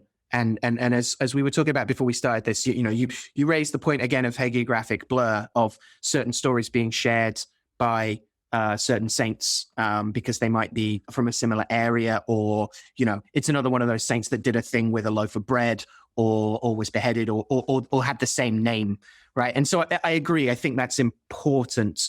And just because they seem historically different doesn't mean that one couldn't use the seal of Zazel in one's Azazel work. I'm just interested in trying to approach the historicity of that conflation. Oh, and rightly so. You are a historian, and that is the advantage of understanding those different ways of thought. Like I think the thing raising earlier, I'm not someone who conflates them because I don't really work with Zazel in that, like by name in that way. But also it's always interesting too, of like, we can harp on these differences, but like when practice starts overwhelming you, you become the underdog. You're like, okay, I'm the last person alive that remembers Azazel and Zazel are two different things. Go on to it, God damn it. Right. It's also like, it's my college astronomy teacher talking heavily about like Pluto was not a planet at that time that I remember. And he was saying like, when he was like, well, we know it's not a planet, it's a planetoid, but like, you got to wait for people to die. In this They're not let go of it. And they're the ones that people are still, he's like, the ivory tower is still hierarchical. Yeah. Like enough people have to die. It doesn't mean if they even want to admit that they're wrong, they might behind closed doors in a foreign language run through like a vocal disorder. But, sometimes people got to die a little bit. So, we spend so long talking about paradigm shift from Thomas Kuhn and so little time talking about once he'd come up with that idea, what he got really interested in is like, well, when does it not happen? He called it paradigm lag. Like that's way more useful for us to look at, I think. Yeah. Models of evolutionary theory itself that like if we look at the record, it jumps forward. Like there's a radically weird mutation that happens. Yes, there's slow evolution. Yeah. Something where like leaps and bounds happen and it's like, whoa, what just happened? Yeah. So I think there's something to that too. Like it definitely to equate Azazel with one of the planetary spheres already starts to go into perhaps some of the Zoroastrian type of parallels there of like what are sometimes even called aeons in Western Zoroastrian methodology, but the seven planetary spheres are the primary archangels that we're dealing with in this the orbiting of God that is reflected by the planets, the classical planets, orbiting around the Earth as a symptom of Earth being a reflection of heaven in some way. Yeah. It also muddies the waters when we're trying to talk about different kinds of planetary spirits as well, distinguishing what get called the ruling spirits or confusingly just the spirits, usually capitalized, of the intelligences. Right. The ruling spirit from the intelligence, from the archangel, from the Hebraic archangels, from the angels of the name of the planet as well. Like there are lots of different planetary spirits, and especially when we're dealing with Saturn as well, I think it's important that we don't bring in too much unwarranted demonology, especially when often the ruling spirits are considered to be at best amoral. And there's even passages of Agrippa where he's like, no, they're the evil side of the planet, and we have to constrain them with the intelligence. And when people we also got on that same internet forum, people conflating Azazel and Zazel, like that's only adding to an unuseful set of models. And when we're still doing the same fearful, late medieval notions, we're just flipping which is the goodies and which ones we like and which ones we don't. We're still committing the same fundamental problems. So you're trying to dismiss some people's conflations as perhaps using the Middle English term slow, like like the gin, something of trifling value. Yeah, it's me and old Dr. Al and the Facts Gang. Yeah. Well, it's always great when the facts are on your side. Right. That's when I like them. What is like picked cherries? History, historians serving at the altar of truth that never existed. Oh, yeah. It's another presence of absence meditation. Yes. What we can, how certain we can be about what we're not certain about. The notion too with I think what's interesting. I did not. Sometimes when we pick topics for the show, we do try and group them, and sometimes we find really fun groupings as we're researching and as we're talking out loud is even the best ones, right? But I'm struck by the kind of the piercing nature of what Azazel teaches, the transformation through alchemy, the swords, the knives, the breastplates, makeup, all of which grant victory in some way. Yeah, this is victory over the deformities and the impurities of nature, discarding the dross through alchemy, rectifying things, and even victory in battle or victory in seduction, which is its own form of battle. Or victory against the flies that like to go around your eyes, and the need for coal in that way to deflect flies, or light, like football players. So the side of it there that for me that stands out is the studying of swords in garnets, and on the bottom of the hilt to bring victory, because garnet has always been a fascinating stone to me, but I really enjoyed the kind of sweeping wave of garnet lore that there is, that it is a substitute for ruby, but it's far more in Europe. It goes back a long ways because it is found in large caches in Europe. So whenever dragons were hoarding it, Eastern Europe already had it early on, far earlier than a lot of the other gem trades. So it becomes the quintessential red stone of hardened blood, and specifically like the blood of the martyrs, the blood of the saints, the blood of warriors who have gone before you, to like call up the ancestry of victory in this way. And so it resonates very loudly with the very things that Azazel teaches. And certainly too with the idea of the Lord of Dry Bones. One of the things that we do in a larger, as has been called in a traditional craft setting of like reddening the bones, right? So you're applying an ochring pigment. So pigmenting was taught by Azazel as well. But the idea of reddening the bones to give them life again, to let them speak. They are no longer dry.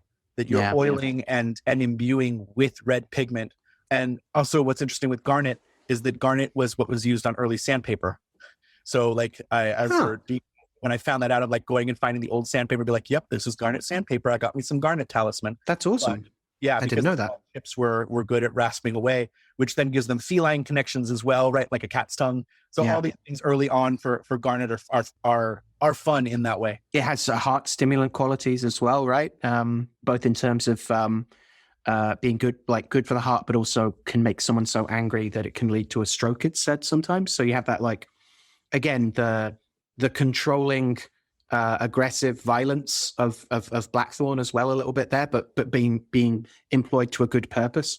That in doing that, it can also preserve the body's health and defeat illnesses again. The nature of, not all garnet is red, by the way, a lot of it's green.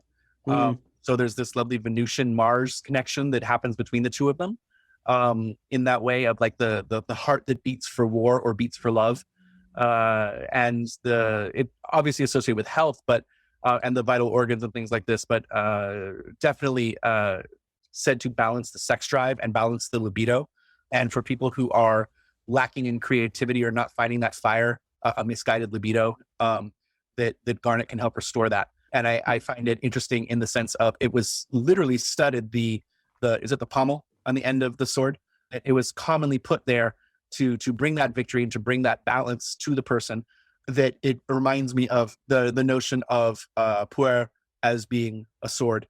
That means that the garnet is like shining high up there in all of its masculine nature of what that is.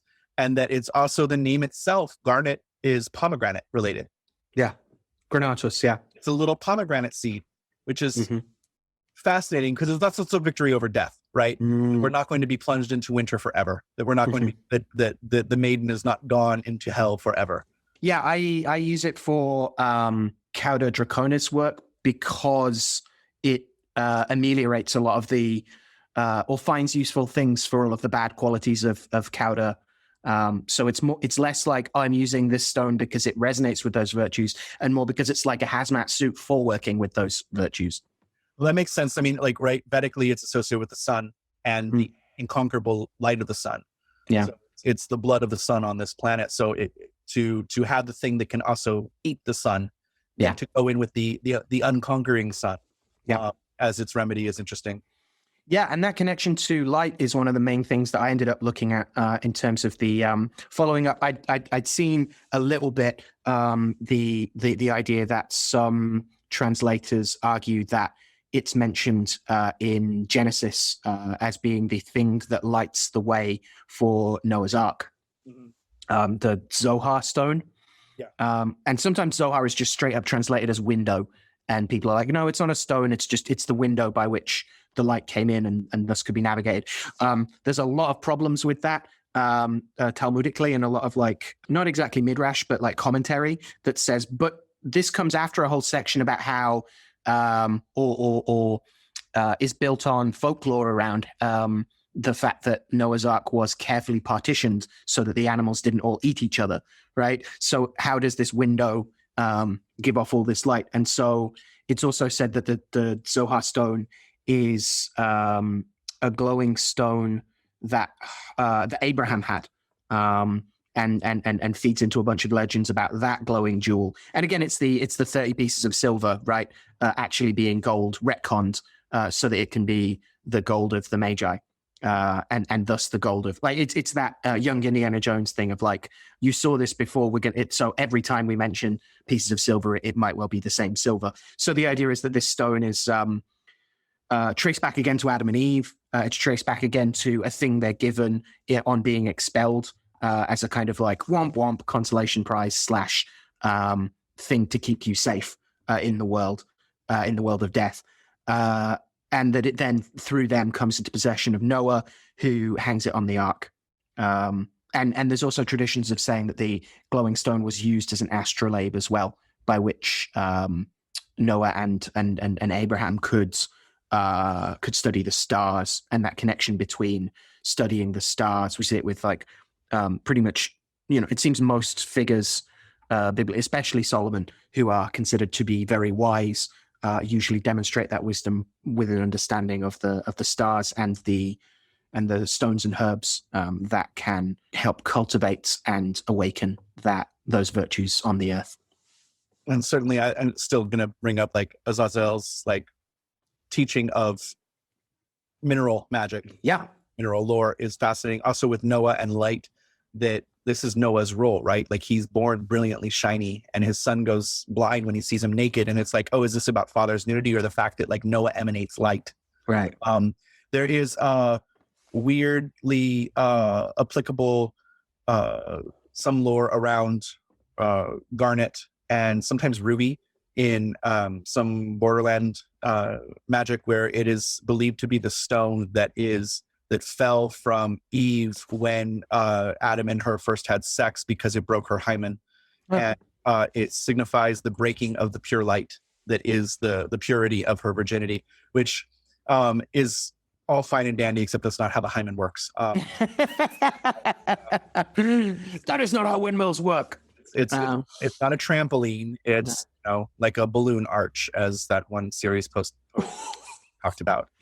When you say borderlands, you're talking Rio Grande Valley kind of? Borderland is like along the border with Mexico. So Southwest United States. Like Rio Grande Valley is the southern tip. So Rio Grande Valley has the reputation of being basically Mexico, right? Because it's so far beneath what would be the normal Mexican, the parallel that divides the United States and Mexico, but by modern standards, much higher. Right.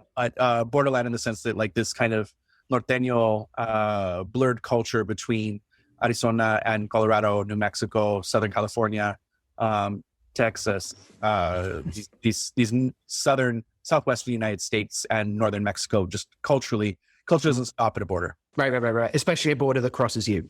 Yes. But yeah, so there's this lore of being connected to Adam and Eve. Garnets and rubies, or even things like this, representing the light that emanates from chastity, the light that is preserved in the stone, that the stone in some lore glows in the dark, right? Yes, exactly. And so it's not just that the stone can, it's very easy for us, I don't know, to think about, again, coming from a background of like tables of correspondence, it's very easy for us to think about what stone carries the virtues of that star. But actually, it's kind of the reverse, that the stone's light allows you to illuminate the world and illuminate the study of the motion of the stars. So it's the other way around. It's the stone that grants the power of the stars, not the stars that grants the power of the stone, it seems. Certainly in the Abrahamic stuff. And it would also bring, the glowing would also bring immediate healing to any sick person who looked at it as well, interestingly. It's also one of the stones heavily associated with Aldebaran in lore. It's not the only stone that's attributed to Aldebaran, but in stuff it's ruby or carbuncle. Well, that's interesting in of itself, in that the Septuagint calls translates Garnet as carbuncle. I was going through some work by Liz Green about this, about the breastplate of Aaron, and it's meant to be the fourth stone that is translated as turquoise in the Tanakh. It's emerald in the King James Bible. It's carbuncle in the Septuagint, and it's turquoise in the New American Standard Bible. But it's garnet in Strong's Dictionary. So again, like what do we? Can be green, and turquoise can be green too. It's an interesting side of it there. Right. That makes a lot more sense, right? I mean, as far as Behenian things, it increases riches and brings honors when it's applied well with thistle, milky thistle. So, it's an interesting, I mean, certainly Aldebaran is its own interesting star because it is so red. It is so easy to find it within you have the horns of the bull there. So if you see Orion, which is a great easy marker, right? If you look to the left and down, you can see Sirius so easily. And if you follow it over to the right, you're going to see the Pleiades over in the hovering with Taurus and the horns of the bull. And then you look down, you'll see that red glowing star, that's Aldebaran. It's one of the easiest for the Maheni to find. Sirius is pretty damn easy too, and the Pleiades. But you have this like swelling of Behenian fun stuff right there. But Aldebaran is I don't know, it's one of the main stars of heaven. It's one of the corners of heaven. So associated with that, I'm thinking that it's probably worth mentioning that too. That as far as the quarters of heaven in the Levantine, four main Watcher King stars, right? Of which Azazel is sometimes one of four. Agrippa gives that description of along with various other names that sound remarkably like Azazel as well. Happens when you don't know a language well, too. Everything starts to sound like itself. Oh, yeah. It's a little knowledge being a way more dangerous thing than none. Yes, absolutely. All right, so we've gone through the Garnet and the Blackthorn and, started a conversation on Azazel, the Ice Saints and Pancras. Playing off of this, I think also just if we're going to continue in this vein, it makes sense to bring up Enoch a little bit more. I've already kind of broached that with even trying to figure out how do you refer to the Enochian lore that pre-exists John Dee, which then are you speaking of, you have to predicate what you're speaking on. You have to but yes, being that if people don't know, and you can like it or not, but it's still a fact, that Al, you are an expert in early modern magic of the British Isles, and here is probably arguably one of the preeminent figures of the period. Would you like to describe Enoch and Dee and the relationship and why the names are associated in that way? Oh, yeah. We're probably going to talk about John Dee another time. Yeah, and I think it is important that we separate those things. The root of why the angelical operations and the language of the angels specifically starts being called Enochian is Dee's search for what gets called a natural language or an Adamic language sometimes, and it is said to be he's looking for Enoch because the law is that Enoch, quote, walked with God and was not. So there's a bunch of stuff around Enoch getting into heaven, but crucially is meant to have spoken with God and with the angels in their own language and was the last one to do so. So the book of Enoch, not the book, but the notion of a book, of a textual record from Enoch of how to speak this language is increasingly necessary to Dee and to the wider Renaissance humanist endeavor, as well as the occult one, which is that you have to be able to speak the language, the true language, the natural language the language of nature, the language of God, in order to understand the world and thus to change it.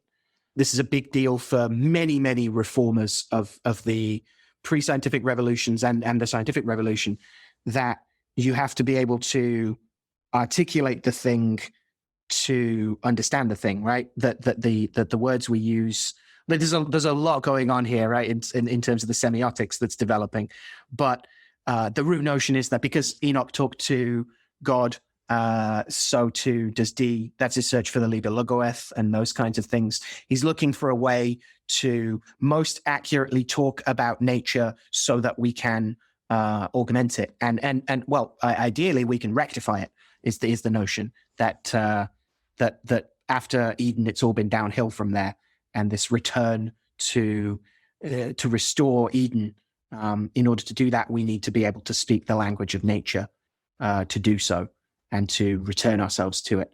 And this also obviously ends up being a massive factor in the rise of the British Empire, a term which Dee is famous for coining, and for the colonialist endeavor of seeking the new Eden in the new world, and building a new Eden in this land where definitely no one else lives, and definitely this pure unspoiled wilderness that is so like paradise that we can return to it through our combination of hard work and colonization.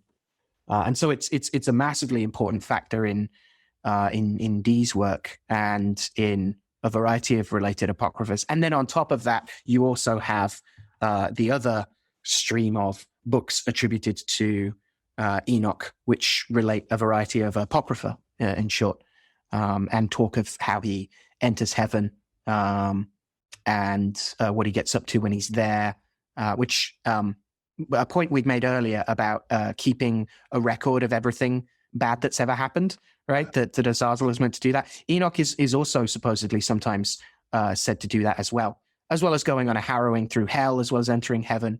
Wonderful thing with Enoch and Elijah both, because they're both taken by God, right? Elijah in this glorious chariot, and Enoch walked with God for 300 years and, was not, just as you just said. Right. But that the very Christian idea that these are the two witnesses of Revelation 11, that they're going to be dressed in sackcloth witnessing everything at the end times.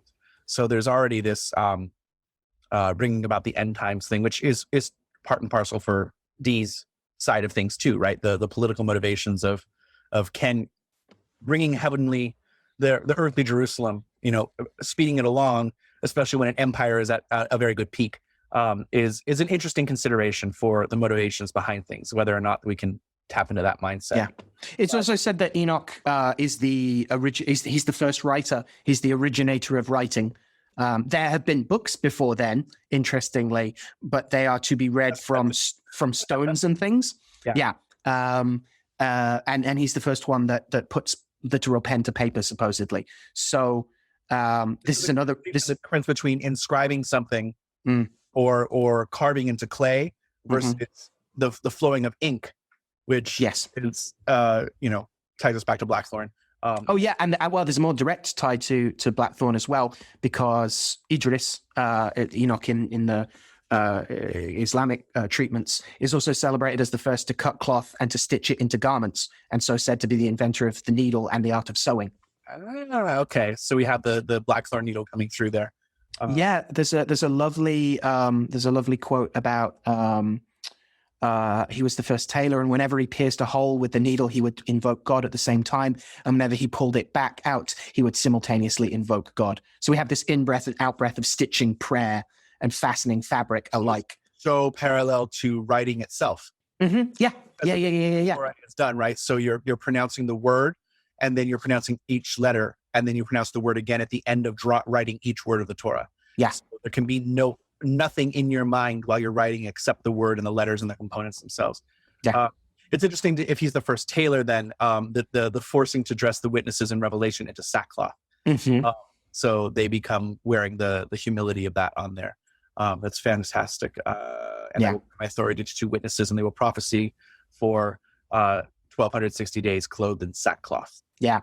The Book of Jubilees, right, says that his vision that he has in his sleep is of what will happen to the children of men throughout their generations until the day of judgment. He saw and understood everything and wrote his testimony and placed the testimony on earth for all the children of men and their generations. He's a testifier, he's a writer, he's a charter of natural processes, but also specifically he's a witness of wickedness, right? He's the one keeping track of everything. And I think this is a reason why Agrippa lists him as one of the alleged authors of books of darkness, of the nigromancers.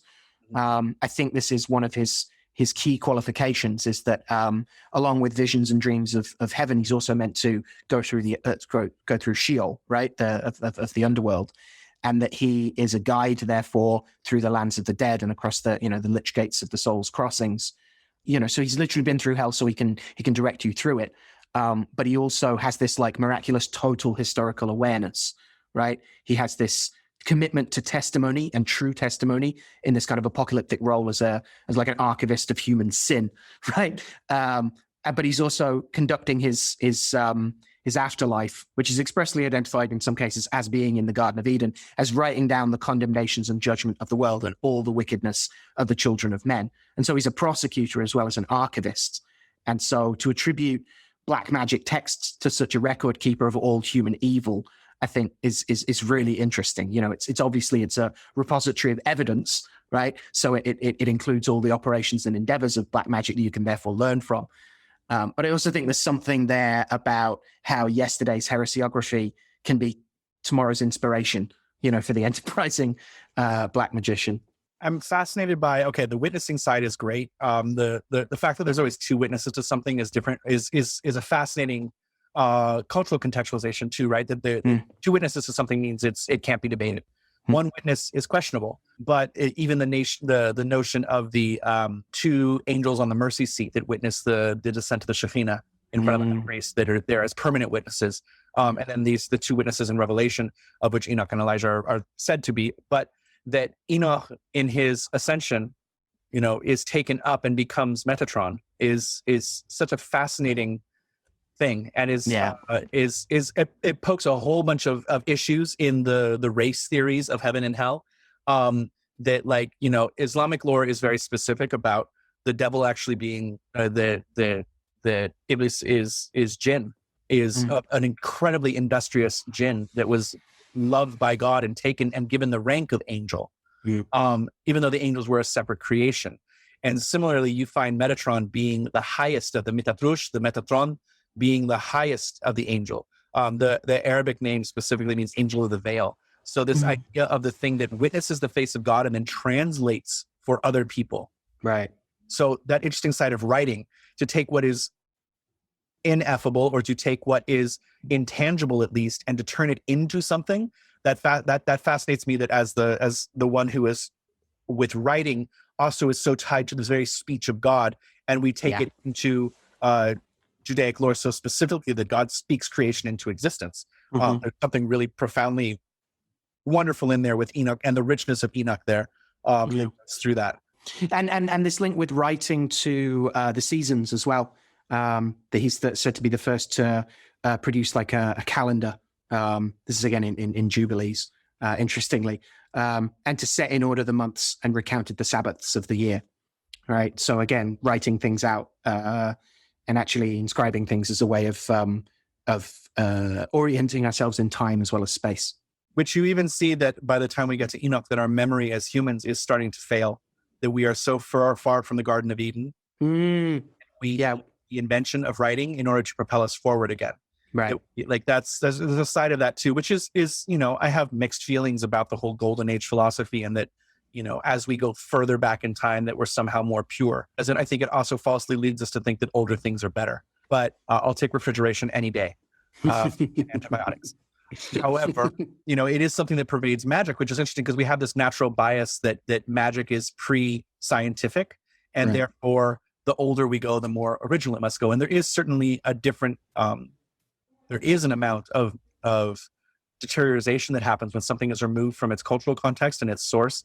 And, we were just talking about this with regards to Judeo-Christianity and especially Western Christianity, which is so far divorced from the Levantine traditions that created it, or at least that it claims to have inherited, if we want to take Christianity as a kind of a Hellenic Levantine merging of ideas. But Eastern Mediterranean at that. And here we are in American Protestantism, and it's a completely different thing.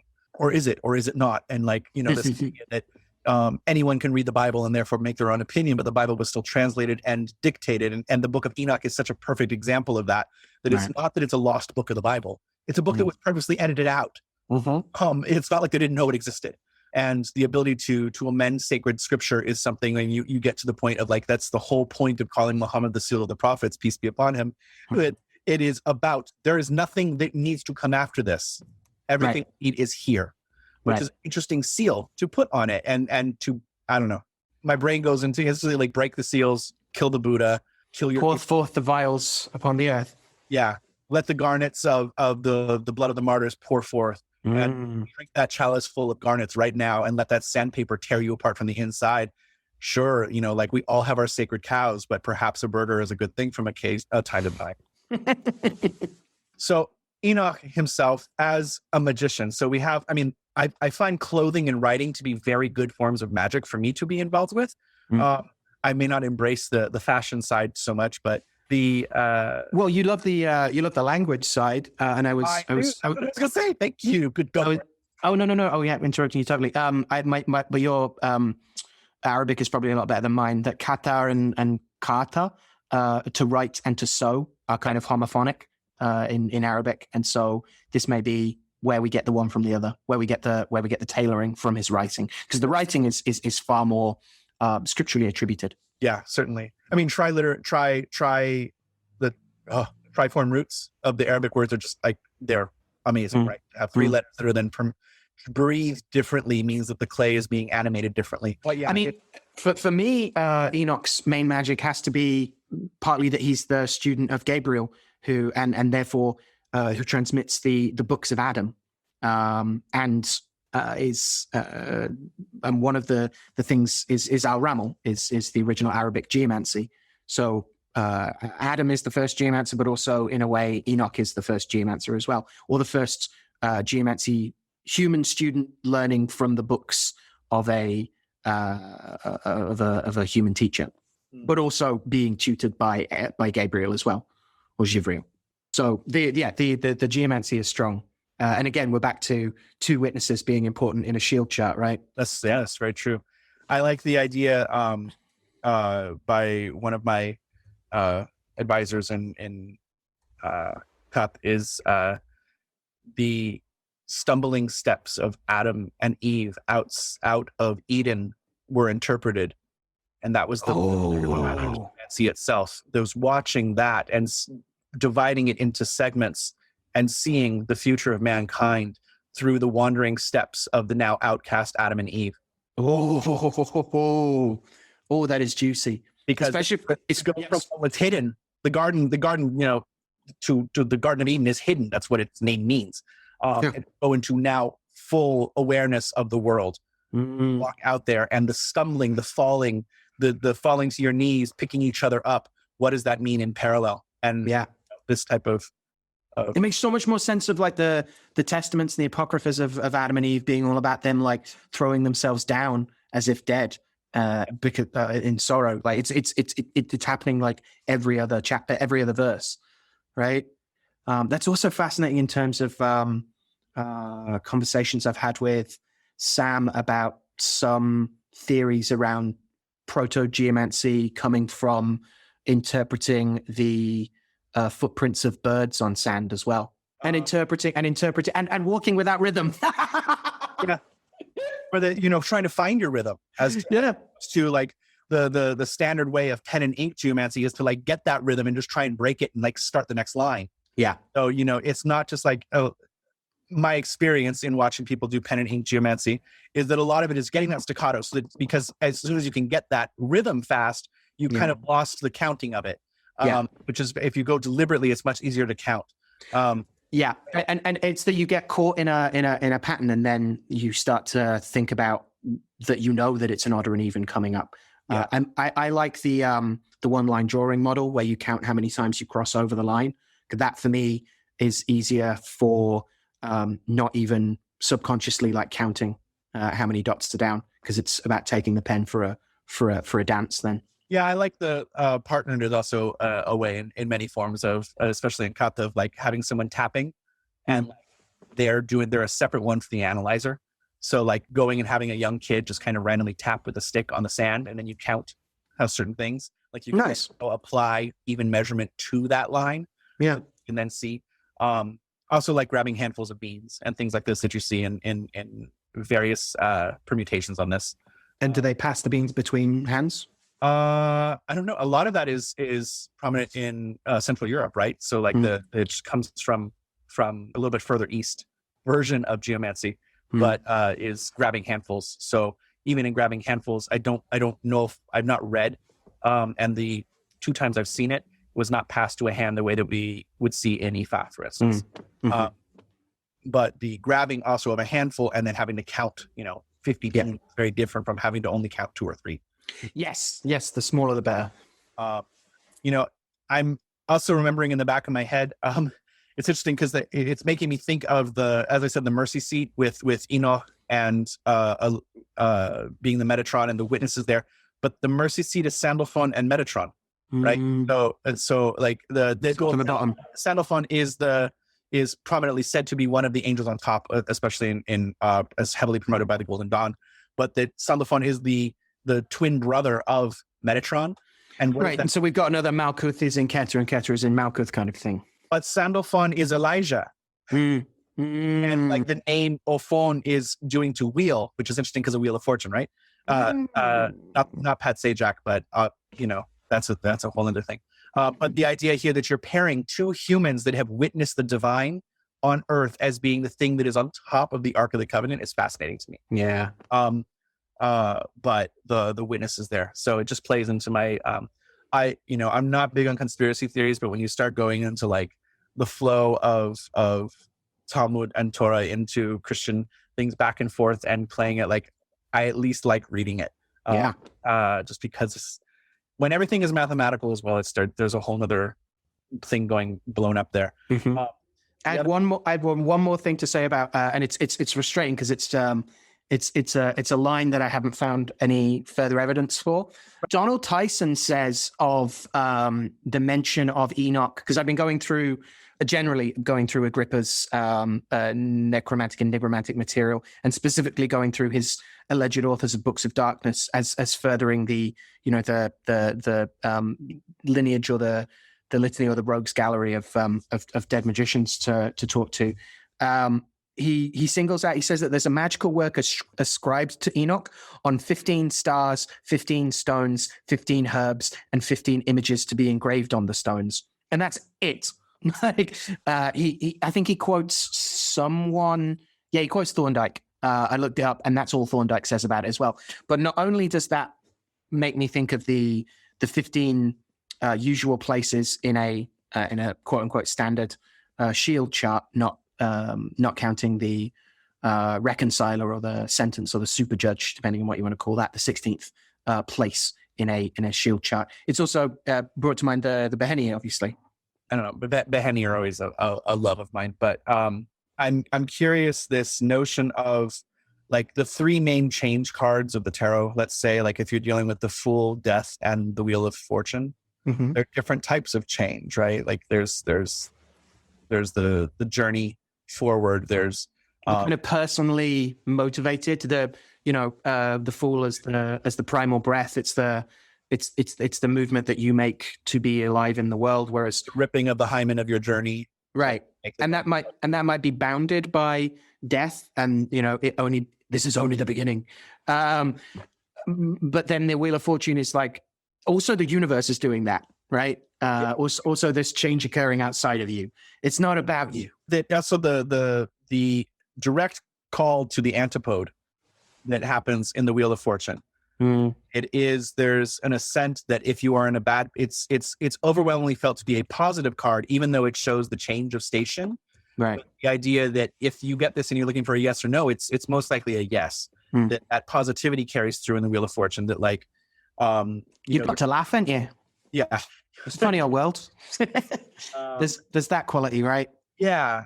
And certainly the Rider-Waite version that we were talking about with the Hermanibus and the snake and the Sphinx, and that, or perhaps a Setian type figure, all in red, or Typhon, that and also the tarot itself being the wheel there, TARO, and going back to the T, which I really, that part is the linking part, the not palindromic, but the cyclical part of like starting the word over again by joining back. It's the snake eating its own tail, where you make tarot and Ouroboros as opposed to just a snake. So it drives me a little crazy when it just becomes TARO. And I'm like, but it spells out tarot anyway. And Arota and yeah. And we're into Sator Square at that point. Yeah. So there's something there. The Trivial Pursuit. Slices of pie in the middle. Interestingly, that also, if we take the Equilateral Cross that has the mercury, salt, and sulfur alchemical symbols on it, and water or Aquarius, just to make me mad. But the St. Andrew's Cross over it, you know what a St. Andrew's Cross is? The Bahanian symbol for Aldebaran. How about that? Not that I'm expressing conspiracy. I'm just expressing like our own conspiracy at being like, look at how we made everything fit together. Right. And then of course the four winged beasts around the outside being the cherubim of Ezekiel's vision, the faces of the cherubim of Ezekiel's vision, because they would all be bound to one, but the gospel writers themselves or the evangelists, So there's something interesting to that side of it. The Wheel of Fortune gets depicted in many ways, and I think it's de-Christianization and de-Egyptification, dechematization, through when it gets interpreted through other artists is always interesting to me. That is the beautiful images you get from the German handbook of the planets on the wheel as well. That that rather than it being a bunch of different orbits, that they're all on the same orbit and ascension. They're all that there is something cyclical, even if it isn't specifically mapping the astronomical bodies. Right? That there's still this concept of like things will rise to prominence and fall. I also really love that when I see this card, I hear Karl Orff's O Fortuna from Carmina Burana in my head. And that the idea here that Fortune, this is the card of Lady Fortune, and in some ways is not our Catherine that we spoke about last time, but is heavily tied to Catherine of Alexandria and the Catherine. Right. That was a stand-in for Dama Fortuna for many people. Right. And also the wheel that Kairos is said to kind of fly around on UFO style. Kairos is the embodiment or the anthropomorphization or the emblemization of the right time to act. So we talk about I think we have before now talked about Kairos time and Chronos time. But if not taken as a phenomenological type of time, but just taken as the right time to act, Kairos in the Renaissance, certainly where a lot of these depictions emerge, is the spirit of acting when you should and seizing your moment and seizing your opportunity. And so she's said to have the depiction is very punk. She's basically got a Chelsea, and you can grab the front of her bangs, her fringe, as she's coming, but no hair on the back. So once opportunity is passing you by, it's too late. But she's said to, along with carrying loads of knives, which is always cool. She's also said to ride on a wheel. There's often, I don't know if she's meant to be like unicycling, but most of the depictions I've seen, it's like a flying saucer. It's on its side, but it's still expressly identified as the Wheel of Fortune. Yeah, I mean, bringing up Kairos brings up a whole other load for me, because I know it's defined in that way, but I remember, a part of, there are, I'm sure, I don't think it's just Southern California, but there are many high school Catholic students who will go on a Kairos retreat their senior year, which is expanded upon in a very larger Christian mystical definition of being the time out of time. And that the right to act comes from it no longer being bound to time, that it is the realm and the place where you're able to make a decision closer to being in union with God and not bound to the world. And also the notion of, you also see it, at least in like the Renaissance onwards, of that consideration of sin as missing the mark, and the notion therefore of like Kairos is the ability to reach past sin. Yeah. I mean, even in so much as like the complication of sin being alienation from God, that in Kairos, there's no time-bound element to that we have the opportunity to retreat into a kairotic state at any point and reunify ourselves with that, which is to relegare, to religionize ourselves. Which we see with stitching ourselves to things. We see with, the lines forming sentences in a book, and therefore, a judgment and a containment of things. The idea too that what is it like when this card is reversed and you see the Hermanubis like slipping down the other way, and the Sphinx who is so planted in their position, but there's no way that Sphinx could maintain itself if it was reversed. Right. So the easy one is that it's a turning point, but a turning point for the worse rather than for the better, because of that natural. I think it's I don't know. I think certainly by the time you've decided this is the card of primary Jupiterian virtue, when that's done, that like there's a tendency to view it more favorably because it's the greater benefic. So there's a way of reading it simply, which is it's still a turning point because it's still a circle right in the center, but now it's bad luck rather than a turn a turn up for the books, right? A good turn. But also it's sometimes read reversed as resistance to change, or indeed to breaking cycles or patterns, which I find interesting. And has less of a, this is the white hat and this is the black hat, right? This is the white thorn, this is the black thorn of it. This is when it's good, this is when it's bad, and rather more dependent on context and what you're attempting to achieve. Well, the emphasis becomes less upon the the Boschian inhabitants of the outer rim of the wheel, but on the whole context of the wheel itself, which allows you to question about what side are you on of this wheel.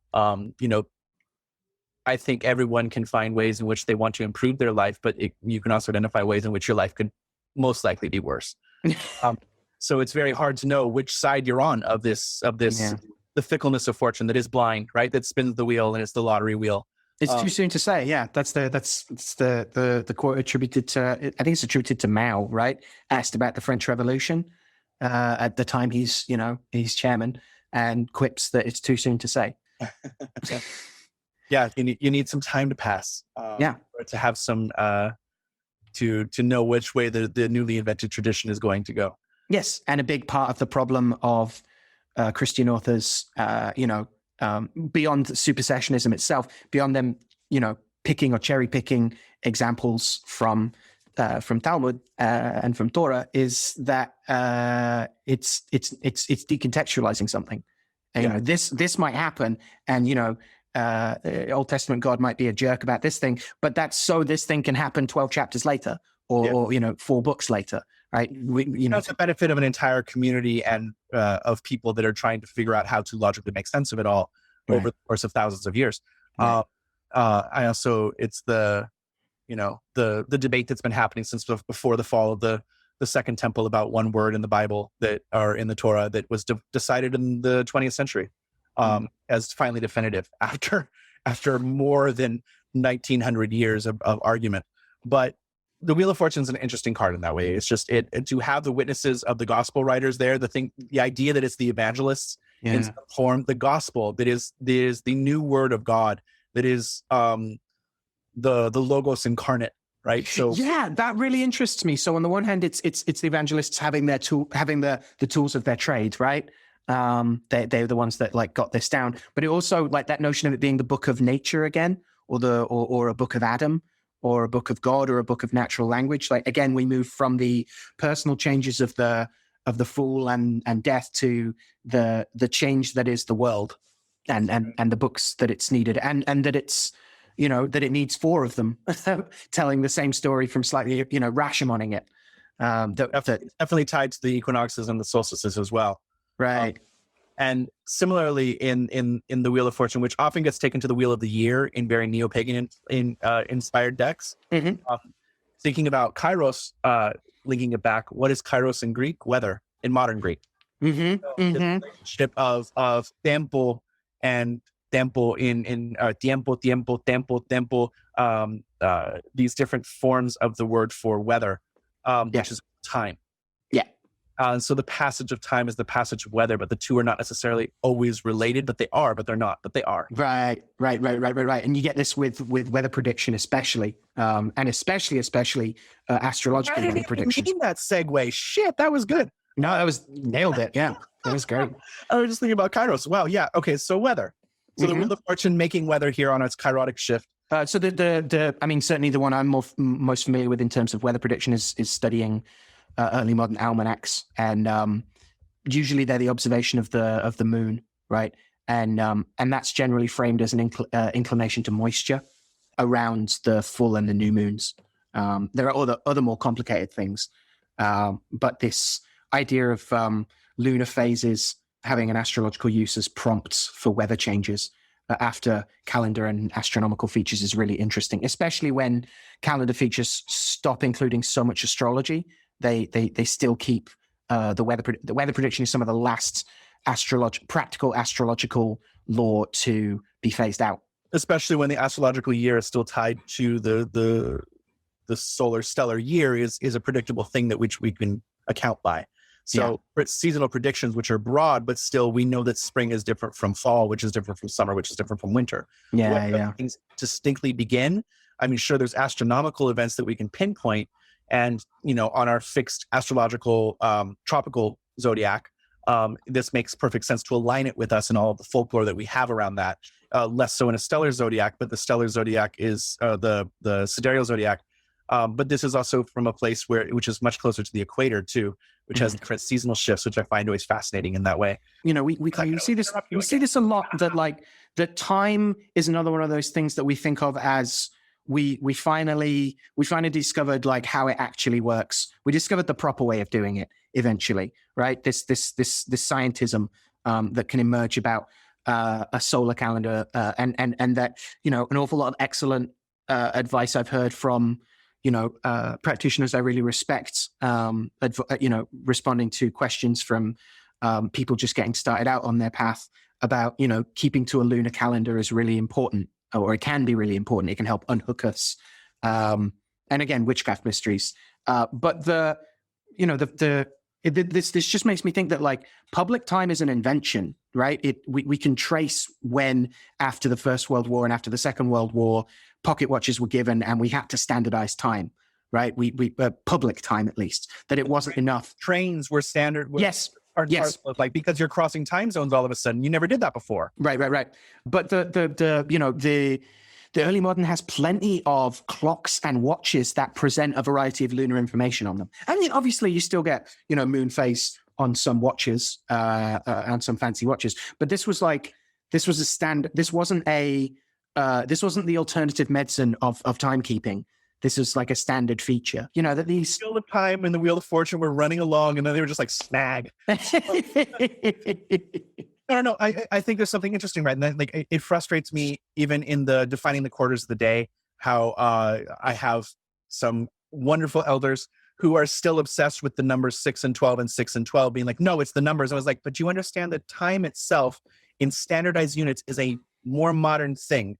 And when 6 always meant sunrise and noon always meant the high point of the sun. That's not necessary. That's only going to happen at exactly 12 o'clock, like once in the year.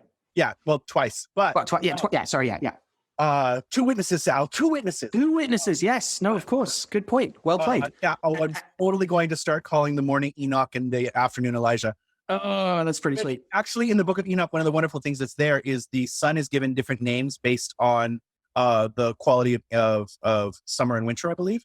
And the moon in its phases is different names. And I remember one of the names of the sun is Thomas, but I'm totally wrong on all of that. Pretty sure it's the book of Enoch that does that.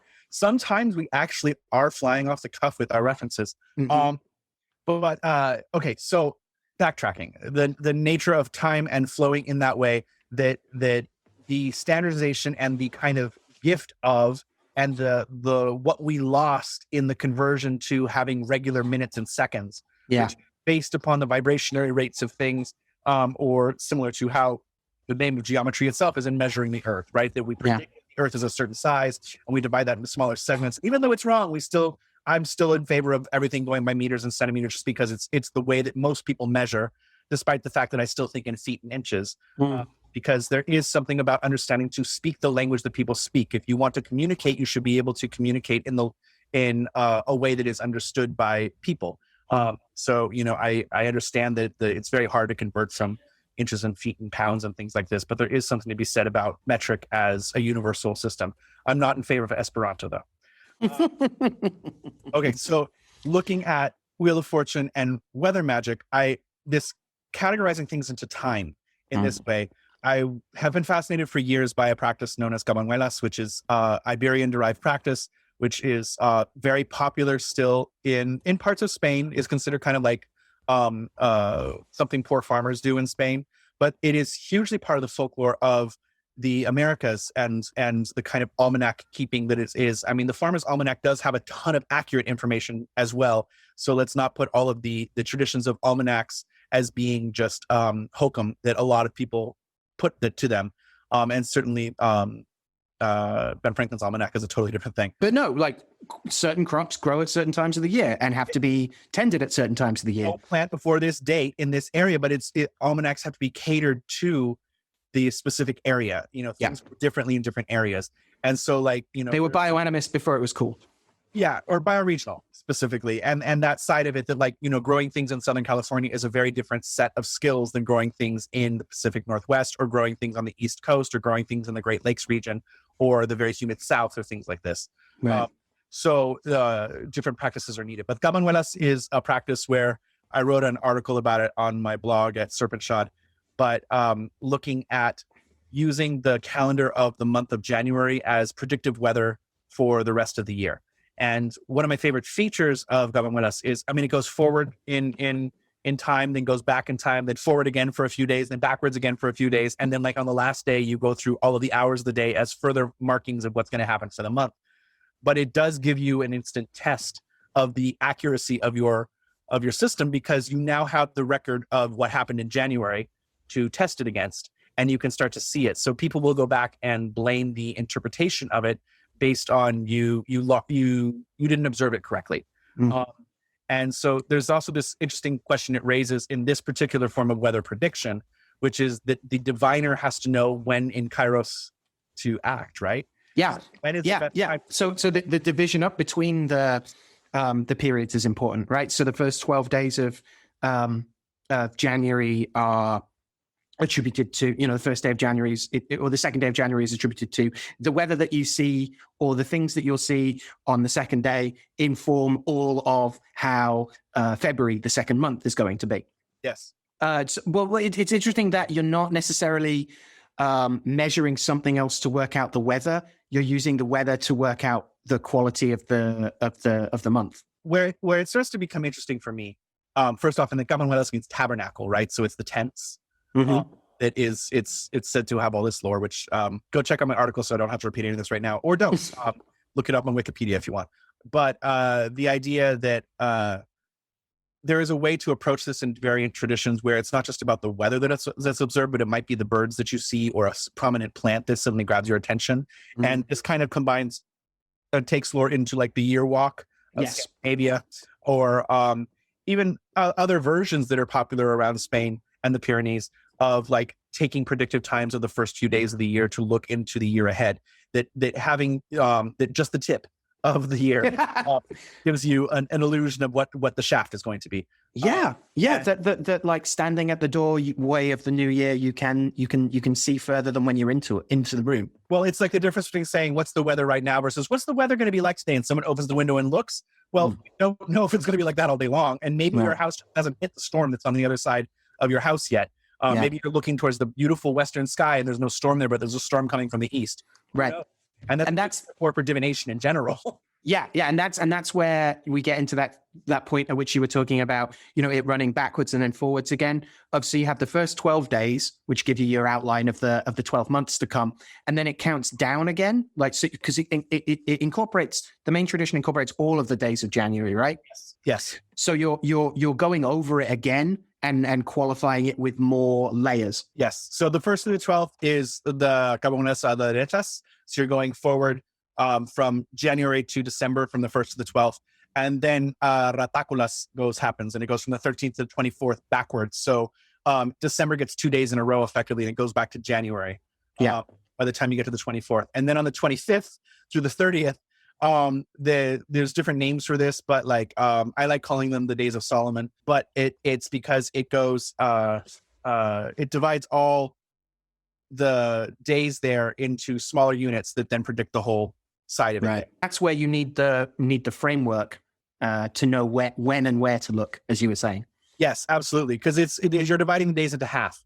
So these days are given in this way so that over the course of these 4 days, you're going forward in 24 segments, and then in 12 segments, and then backwards in 12 segments. And then on the 31st, in the entire course of the day, the hours from midnight to noon are representative of January through December, and then it goes back from December to January again. It's wonderfully and annoyingly and befuddlingly overly complex, but there's something beautiful in it's like, this is the system, like the sistema de las Gabamuelas is this like, it's almost an alchemical principle, right? Of like, divide everything apart and then reconstitute, and it's going to be better. And at the end of this long, complicated process, you will have a very nuanced truth. Yeah. And for me, it is far more interesting to treat this as a magical possibility and to understand significant days in your year ahead, so that if you have a significant event happen to you on January 11th, that really pay attention to the other omens for November in the month of January. Right. So that maybe you can see if November is something you should be planning, like let's say you have a good rendezvous on January the 11th. Well, maybe November is a good love month for you. Like this is, it could be one of those things. So there's if we take it and take it out of just the weather magic side of it, where weather starts to become a larger term, not just for the temporal phenomena of rain and shine, but for, what even we sometimes refer to astrology as space weather. Yeah. But that the weather in your own life, which brings up other questions I was curious about, because weather magic is a huge one. And I know you were like, that's too big. I was like, we can talk about weather magic another time even more. But the notion that you don't do geomancy, for instance, when it's storming out, is fascinating to me. The weather reflects the mood of the anima mundi, of the spiritus mundi there. Yeah. And just as, and the accounts I've read are pretty much explicitly emotionological, like they're, the perturbations of the soul and the affections of the mind are talked about as storms. They're talked about as like internal weather.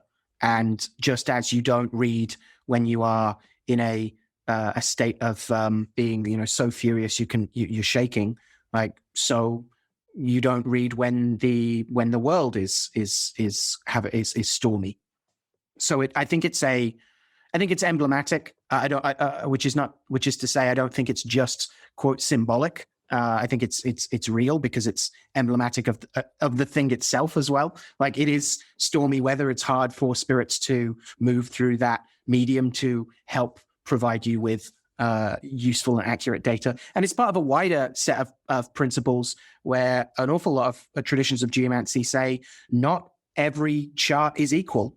We've talked about radicality before, that there are traditions where if the chart doesn't have certain markers, for instance, reading if the first figure in the chart doesn't describe the correspondences of physical appearance, if that doesn't correspond to what the querent looks like, then that chart isn't useful. There are ways of like, just because you flip a card doesn't mean that card is giving you useful information. There are other factors to bear in mind, right? Bring up an interesting side of a lot of the things that are easy to bump heads against in interpretation of this in a public context, in the sense that there are many people who are approaching this type of work, whether we want to call it magic or spirituality, that are not invested in the belief of it as something parallel to their belief in scientific determined things, meaning there's a small investment of belief, but not an actual conversion into the thing. Right. So it's easier to dismiss the fact that you shouldn't do geomancy when it's storming out, despite that being the recommendation for a couple thousand years of documented form, even in divination in general. But also, the practical side, that if you're doing sand divination outside, you really don't want to do divination in the middle of a lightning storm. Right. But the side of it that it's easier to dismiss, like, well, that shouldn't matter because things move. But it's funny how both sides of my head kick in when you say, like, well, spirits have a difficult time moving through storms. Well, except for storm spirits, maybe. Right. But the idea here, they're like, well, that shouldn't affect what I'm doing because that mine is beyond the material. You're like, this separation, the Cartesian split, the split between spirit and matter has suffered more in the scientific wake. Well, precisely with geomancy as well, and this is one of my bugbears about, I don't think it has to rely on this Neoplatonic idealism of appealing to an Empyrean perfect realm from which, the fruit of the stars might fall. In which case, I could argue that just because it's storming on Earth doesn't mean that, like, in the fifth heaven, you can't still, contact, righteous and well-informed martial spirits, right? But we're not doing that with geomancy, I would argue. We're working with the bodies of wicked angels that fell to the earth and formed the chaos on which we live. Like, we're in the sublunary realm. And so it does matter if it's storming in the sublunary realm. Which, of course, leads credence to, we've talked about sublunary, I think, even on the last episode, right? It's nice when these get out right away so that I can remember when we talked about something. Right. The notion of sublunar spirits being the reason that the moon is such an important gateway to everything else. By the moon card, that's right. So even here, the concept of paying attention to the lunar calendar, as you just said, is a high recommendation by many workers, or at least just I think it's good to explore the fact that to break yourself from the chains of the calendar you're used to question those things. But I like this then to extend past this to understand the natural parallels between the storm of the mind and the storm of your locale. Yeah. And even to understand that on the parallel, that just because it's storming in your area doesn't mean it's storming everywhere else. It's one of those things we have to combat in our own journeys as magicians and as humans, to understand that just because you ate a sandwich today doesn't mean that other people aren't hungry. Mm-hmm. And this we can go into ties of privilege there and what it is, but yeah, absolutely, yeah. And I think it's a really useful use that it obviously gets put on a lot of bumper stickers and placards these days, but that definition or that description of privilege as thinking that just because it doesn't affect you personally, it isn't important, is a really good rule of thumb. And I think it's interesting to bring in the role of diviner there, where you're trying to find out what's affecting another person outside of yourself, which means that you have to be naturally a student of shifting your vantage so that the advice you give is what's best for them, not what's best for you in that situation. Right. Which is a valuable thing, because it is definitely an amateur diviner. I don't mean this as a criticism. When you're first starting out, your natural tendency is to give advice or interpret things based on what you think is best for if you were personalizing that situation. And a healthy diviner has to learn to depersonalize the situation, because you are not going through that, but you still, in our context of many different nation systems, you're going to have to clean yourself off of that person's context too afterwards. Right. You don't continue to wear their situation as your own. You want just enough peeking in out the window to see that the storm is there, and be like, perhaps don't point the metal rods at the sky today. But then, you go out your side of the house and, you're nice and clear. You don't need to, you can point the metal rods at the sky today. That's a different thing. Not everything applies all the time. Yeah. And that's also the strength of good, well-informed and responsible divination, providing a bespoke map. And where, that's where it is important that you don't just go off your sun sign, that you have the whole chart available, right? If we're going to take an astrological nativity example, that it isn't a one size fits all model, and that it isn't something you can just learn from a table of correspondences. It has to be about the interplay of those moving pieces. So what's interesting in that too, for me, is, so if we have, because we're talking about a window, and I'm going to go back and forth between these two topics now, because I think it's fun to talk about them at the same time, because why the fuck not? The idea that the window itself as Carcer, that the boundaries about which we place the situation or the eye of the diviner is in framing tied to Carcer and even Odi, as an Odu. So the fortification, the thing that we're sitting on, our Idi, our butt, that our immediate co-location in the world is a unique perspective, and that the shifting of the eye of Sauron to find out what we need to do to see what an individual's weather is, both in their head and their immediate vicinity. Because when you do weather magic, you're not calling for the whole world to rain, but you're calling for your whole world to rain. Right. And there's this thing of that, and this idea that if you can work yourself up into a state, that if you are so desperate, even if we go into the horribly reduced ideas of what a rain dance is, that you're exciting your body and you're exciting the molecules so much that it affects the world around you. I look at Danza Azteca and the Matachines, and this idea that to wear the seed pods of the chachayotes and to shake the earth so that the worlds above and below you shake, so that all the gods are awoken to your prayer, to the dance that you're doing kinetic prayer, and then guiding it through your motions in sympathetic ways to stir certain energies within that. So it's this pounding that you see in Danza Azteca is literally trying to shake the earth, to raise things, to topple trees in the other worlds so that you can get your prayers across. And that side of it is nothing but that's an electricity that you are now transmitting in what we would, in a larger context, especially our ancient side, would consider weather. Time and weather here are there's time space and there's weather space, and that if I am in desperate need of moisture because we are running dry, to sacrifice some of the moisture that I have, or if you buy this, it's sometimes a cloth that can be wet by sexual wetness, or by some of the water that you do have, or even milk, and going out to the stones and slapping them so that the sounds of the wetness hits it, or a broom that never has touched ground, and going and putting it into a river and sprinkling it up in the air, so that the thing that it is now showing the waters what they're supposed to do. That all waters by their nature are connected, which is a primary thing, right? At least on the OD side, when we're talking about one drop that resonates with the vibration of all water. That it's not just in for a penny, in for a pound, but that you don't need 40 pounds of the thing to be the thing magically. Right. We love to be like, oh, this thing calls for partridge feathers. I want 40,000 partridge feathers. One piece of a partridge feather could be enough. Right. How do you fit 10,000 ingredients in a thimble? And that side of it, moving it forward, I think there's an interesting side of it to shift that Eye of Sauron Carcer OD thing, which is also the grave in OD, which I think we talked about in our Mary of Egypt episode. Yeah. But talking about the focus that is necessary. Yeah, the framing device, right? I think that's really important, that we have to have a even if it's just a scaffold, to be like, it's more complicated than that. This is a model for understanding the thing. It's still enclosing what is in the model and what isn't in the model, right? I think Carcer in this context can be understood by the dual meanings of apprehension in English, at least.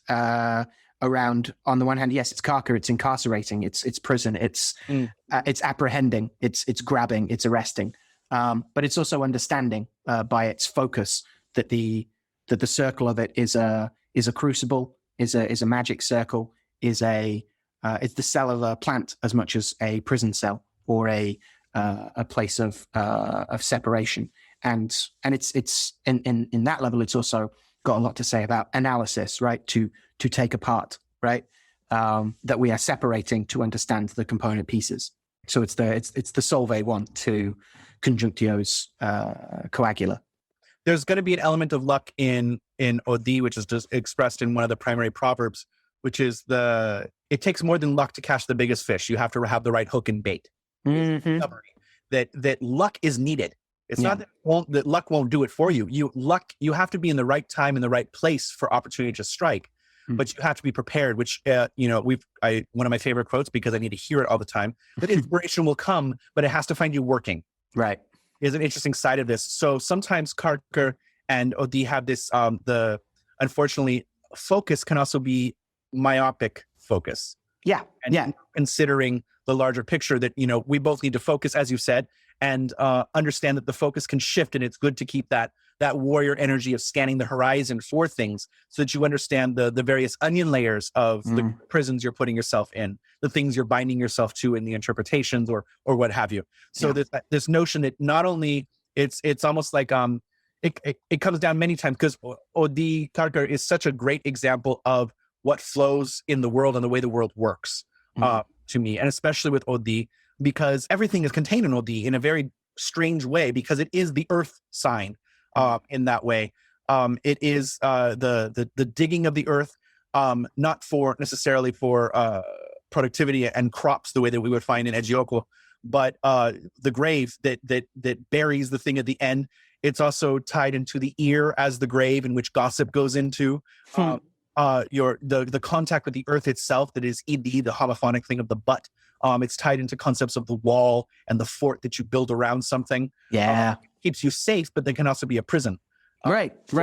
Solitude can be the wonderful writing retreat, but it can also just be, going sterilely mad in isolation. Yeah, and context here becomes everything, because a cat in a pillowcase is not necessarily a good thing unless you need to take that cat to the vet and you're not sure how. You don't have a cat. What are you trying to do with the pillowcase and the cat? Right. Why is it being contained? Yeah. I don't know why cat was the first thing, because cats in a pillowcase is a scary thing in general. Like, I don't want to open the bag. Yeah, the cat's at the back. Right. So I'm curious what this thing is, even like with this shift between divination, weather magic, of which there's so much. Like, I like and we mentioned in the intro, but one of my favorite things for the theories of why there's jaguar babies in the Olmec civilization, which is an ancient Mexican civilization, Central Valley, and they're kind of the master culture with which the Mayans pulled a lot of their ritual and style of things from, and even Teotihuacan develops from this. So the Olmecs are ancient, and they're dealing with carving these hominid figures that are taking on jaguar figures. So they're often referred to as were-jaguars, and oftentimes as infants, crying babies, crying fat babies, or babies that take on jaguar appearances. And I remember one of my anthropology teachers in college was talking about observing not her, but reading accounts of observing local people going up to stones and slapping them with wet rags, which has parallels in European lore as well as how to make things rain. Slapping the rocks so that you hear the sound of the wetness. But if you go up and you slap a baby that is believed to be a child of the jaguar that's in the sky, you're hurting the baby, and it makes the baby cries out, and the jaguar in the sky answers with thunder and rain. That you're torturing the little jaguar here to bring rain to come, which I love that parallel to it. It's extremely like trad witchcraft mentality, where like torturing the gods themselves is part and parcel for magic. And certainly a different thing, because I think sorcery is a broad term, and ceremonial magic has a lot of connotation. It has a PR issue, much like witchcraft does in general.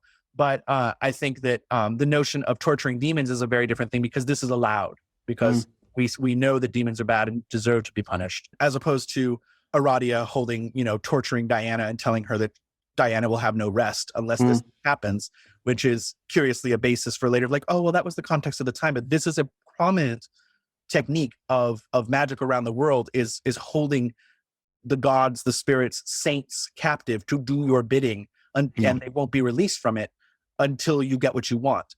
So I think there's the side of it too, that like submerging certain saints in water, or appealing to Sawa, which is San Juan in Mexico, St. John the Baptist, who lives in the Gulf of Mexico.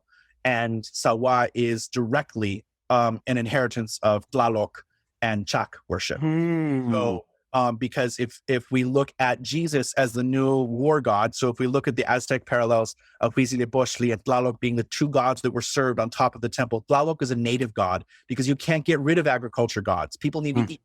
Now, the war god Huitzilopochtli is a syncretic version incorporating many aspects of Central Valley mythology, but Huitzilopochtli was the god of the Aztecs, carried with them from North America. So that's who they carried, like Ark of the Covenant style, down through their years of 400 years of wandering as Chichimecs. But the idea that you have Jesus as the replacement, the sword-tongued Jesus, the conquistador god, is obviously more powerful than the war god, because something happened. The war god got demolished.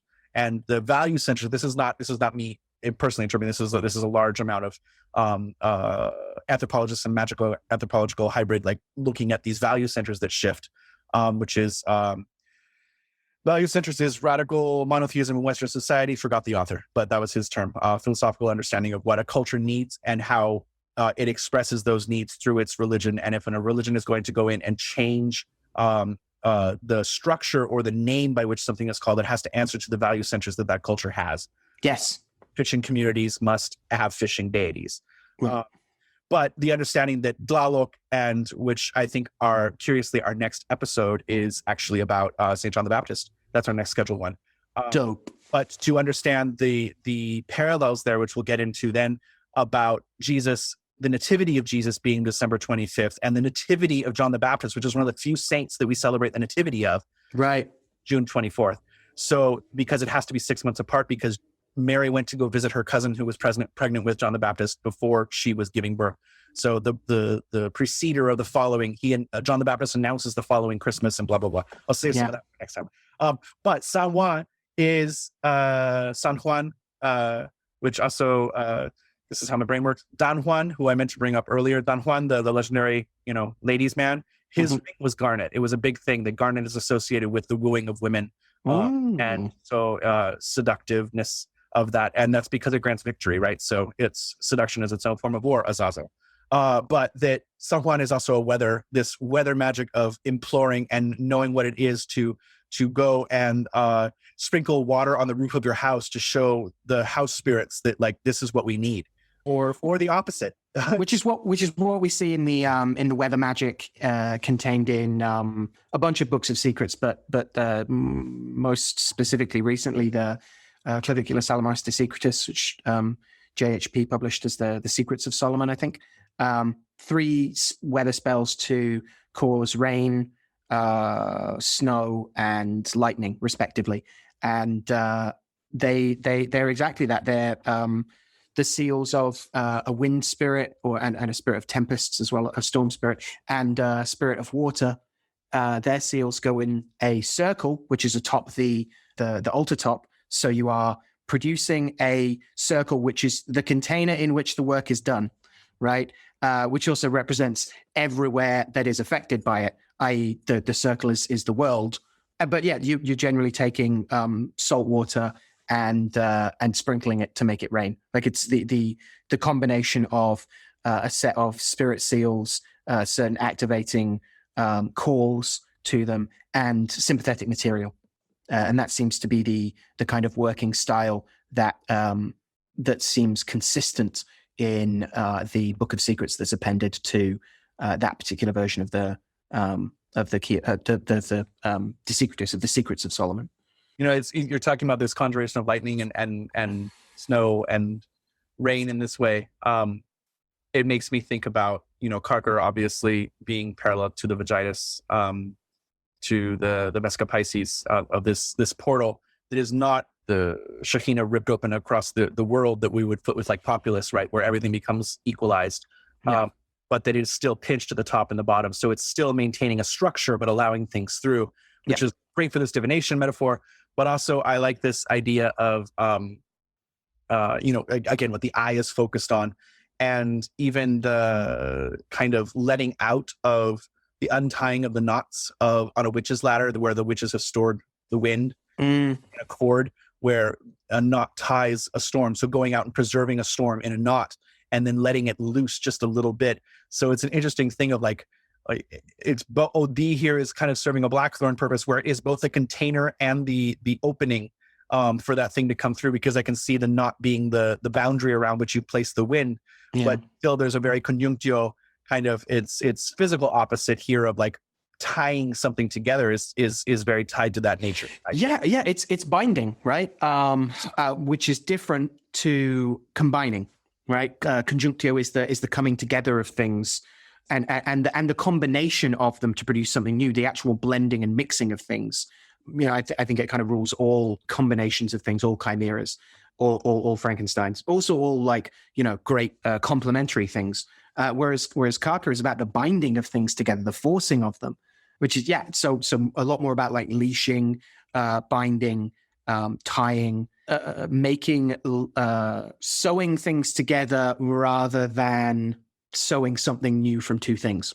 I also think it's really interestingly tied to cycles in terms of the Wheel of Fortune, right? Because it's you can see it as the combination of Laetitia and Tristisia, right? You can see it as the dizzying heights of that arc of delight, and the crushing, crunchy lows of a downswing and a depression, and both of the configurations, depending on all three of the configurations, you could maybe say, that form those three figures, right? Tristisia, Laetitia, and Carcer, all speak to a certain extent of things that look a lot like a kind of being locked in a cycle of kind of bipolar reactionism, if we want to put it like that. And that even the one that ends in Laetitia, so even if it's moving from sorrow into joy, is still like, but you're still repeating cycles. You're still repeating a pattern that isn't necessarily helpful. Even if it looks like it's moving towards joy and uplifting, unless that joy is stabilized in some way, it's going to be only the momentary moment of delight that is remarkable, because it's the brief glimmer of something shining in an otherwise sea of crushing darkness. I mean, then you've described Carcer as samsara itself, because my normal view of Carcer, or the graphic representation, is moving between Via and Populus, or Ogbe and Oyekun. Says that it's the thing, and then conjunctio is the backwards collapse of those things. So like a peeking through, and that expands until everything is ripped, and then it comes back together, and in very big bang, big collapse. Big crunch, that's what it's called. Not big collapse. Big crunch, yeah. The collapse is a video. Blue shift, yeah. So there's something interesting in that for me, of the nature of that. And it also brings up the idea around the Wheel of Fortune that we often see the wheel as rotating, but instead it might be us that's just walking around the outside of it, not kind of blindly being like, am I going up? Am I going down? I'm not sure which way I'm going. So like talk about the Wheel of Fortune spinning, but maybe it's like the Earth where it's spinning, but we're also completely in control of like which way we're going on it. It seems stationary to us. Right. Which is an interesting just vantage point on that. I think about the idea of it being a tunnel view as well. And the tunnels under the earth, and that which like allows us to move through them. That like a good propped up mine is like the strength of a Gothic arch, right? Mm-hmm. Is in the very gravity that's trying to pull it down, right? That's what makes it more stable. You just went into some beautiful Christian mysticism there, right? And again, that this is a tunnel, and that we may be looking at a tunnel in Carcer. Yeah, both that can get us through otherwise impenetrable darkness and help us navigate it and understand it and defend from that which emerges from it, but also has the potential to bury us and entomb us. I mean, I'm really attracted to this idea of Carcer being the witch's knot, then in the witch's ladder, as far as like the thing that contains the wind, because what is often put, not just, we do read things of like handing a knotted rope to the Scottish witches and Cornish witches, both being reputed for like helping control the wind in this way. But the idea of a witch's ladder also containing feathers in those knots, which is interesting because there's a thing of there of like putting something sympathetic to the thing you're containing in the knot, in the knot, so that it has something to act upon, which is the feather itself. It's still allowing the feather to float, even though we've bound it. And then when we unloose it, then it can finally unleash, because we're giving it something to cut its tooth on. Well, imprisoned it. Interesting side of it. This notion of using the prison, right? This notion of using the prison, this idea of Carcer is not just expressing, oh, there will be, you will be isolated, or or there will be delays, which is the other classic divinatory meaning of it. Doesn't necessarily mean it can't happen and is entombed away from you, or is incarcerated away from you. It could just mean delays and things of that nature. But that you can use it to lay a trap as well. That you use it to bind. And this again is emergent from a lot of the work that Peter and I have been doing around what we've been calling the form and the substance of a geomantic working. Which we talked about a bit last week, I think, or last time, I think, as well. But this notion of just as conjunctio can be just as there's what you're doing with your working. We're trying to, I don't know, attract a new job or win the lottery, whatever it is, come into money. But then there's how you do it as well. Does it need to be done quickly? Can it be done over a long period of time? Does it need to be done in specific ways or periods? And so just as conjunctio becomes the means, the form of the work to make it land, to produce those connections, to bridge the act of me sprinkling water on this chalked circle on the top of my altar to it raining.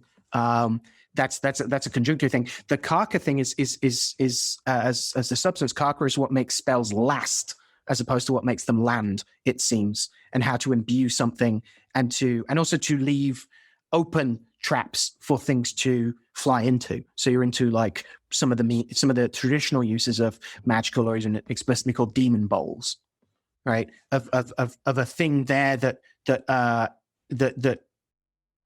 is laid as a noose, or as a bear trap or something, that like it keeps that thing there then. So you would almost say that I'm putting words in your mouth, like one would do after a lecture that you hear. So wouldn't I say, yes, less a question, more a comment, I might almost say, because I'm proposing it, that Carcer becomes a Pancratius, the one that holds everything. Yeah. Touche. Yeah. Hats off. Yeah. Thanks for that lovely revelation there. Too bad he's just a 14-year-old boy soldier saint, and not like, some other visual for that. But there's something interesting to that the all possibilities, which reflects its universality as an Odu, of course, because this is such a prominent, many possibilities in Odi. Right, and they're all wombs of possibility, but Odi, from what I gather, is especially associated with the literal womb and also the matrix that allows the growth of something. And just the earth itself as a nurturing and a destructive force is all contained there. I will challenge you to, because I do like the practical moments of geomancy, because I can't really talk practical Odu as much openly. What is the difference between conjunctio Carcer versus Carcer conjunctio? They both deal with contracts. There is a coming, right? So conjunctio Carcer, there is a coming together, a union, a meeting, which produces an alliance of some kind, and then that alliance is secured by being locked down in some way. So it speaks of contract. The other is coming together. So I see Carcer conjunctio as more of the mixing that happens after you've been forced together. So maybe, gosh, I don't know. This speaks of the syncretism under the pressure cooker of particular economic circumstances, or the wielding or the exclusion or the marginalization of the wielding of power and the marginalization of the disempowered. It's also what can emerge from firm boundaries that it's a creative endeavor as well. It's the rules you set yourself to write something in response to blank page stage fright, right? It's the discipline that brings things together. It's the practice that allows you to seize the opportunity. That's also obviously very tied to Fortuna Minor as well, of like the passing, like good luck. But especially contracts, I think of like the combination of that which we agree to do together, but also that which binds us to each other. Yeah, definitely. The concept of binding is so interesting there. Right. Nancy. Honestly, as much as we could continue talking about, I feel like we've talked a lot of things broadly and excitedly, and I love leaving the possibility for future conversations, because like revisiting Carcer OD today was great. The possibility of where Wheel of Fortune falls next is great. Who knows what topics will change in the future, but I'd say let's stick a 2-pronged fork in this baby. For realsies, yeah. Bebe. This Jaguar baby. Yes, in this Jaguar baby. We're talking witchcraft.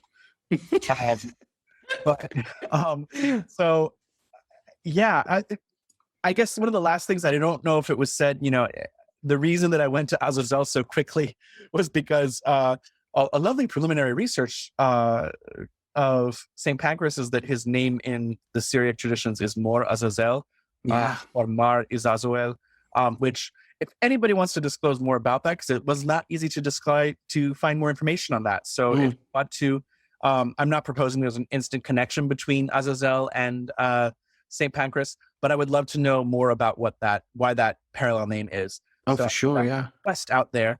Also, Al, I will put it out there again that we need to focus on Christian geomancy for on those lovely witnesses, with the witnesses of the public going, when is that coming out? Margaret Atwood. Margaret. Al shared this meme that was because someone else posted it, right? Writing is making you do this. You chose it, so don't whine. Like, I'll whine about what I goddamn want. Yeah, okay. It's part of my process, Margaret. Yeah, exactly. Don't question my process. Yeah. Just inspiration will come, but it has to find me whining. Yeah. So glorious. God, I hope so. Yeah. A happy feast of the ice saints to you all. May your blackberries and your sloes be sweetened by the cold weather of our icy hearts these days. Yeah. May your isolation and quarantine be protective and not restrictive or yeah, we didn't even talk about that part of Carcer, huh? Yeah, I mean it's come up a lot in readings, unsurprisingly. May it be that which protects and allows you to baste in the juices that you would like to baste in, or the juices that are the outcomes of your actions that you have to then temporarily experience. Yeah, because of it too. That side of Azazel and making the bed that he has to lying in the right. bed, or our actions making us be bound in the carcer of his mouth. And by him, may a goat demon lick you if that is what you decide. May a giant hairy Sidian come and smack you on the butt in playful flirtation if that's what you want. Yeah. And if you don't know it's what you want, but you find out later, may it happen. May the Garnet shine and teach you of those things. Lead you through the floodwaters of our pretentiousness. Weather the storm. Yeah. Dama Fortuna smile upon us all in sequence, because she can't smile upon us all at once. And may we each become a Metatron for the highest part of ourselves, and see some growth there, so that Enoch can witness our own becoming. That's wonderful. I like that very much. Always leave a seat for Elijah.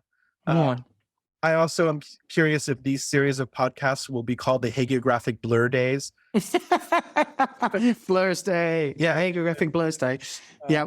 I love that. Almost like, if Saint Pancras is Saint Pancras, that like perhaps Blur's Day is what I'm going to call Thursday from now on in a very Clockwork Orangian type of universe. Can we have a Saint Blur's Day like there's a Saint Monday? I mean, it makes sense, right? The fake Feast of Saint Monday being what people would say when they drunk too much and didn't want to go to work. How dare you call me into work on this, of all feast days, of the feast day of Saint Monday? This is, a saint-shaped hole attracts a thing that wears a saint hat. If you pierce it, she will come. Yes. I don't know why I genderized it there. Because it's often genderized the other way. But the thread will follow what the needle pierces. Right. So may the first tailor and the first cosmetist and the first blacksmith bring us all to highly pierced, highly cosmeticized. May your eyeshadow slay. Yes. So thank you so much for bearing with us. And may all your gravestones circle around the tree of your choice. Thanks for joining us, everyone. This is always a delight. And thank you to you, Jesse, as well. Oh, thanks, Al.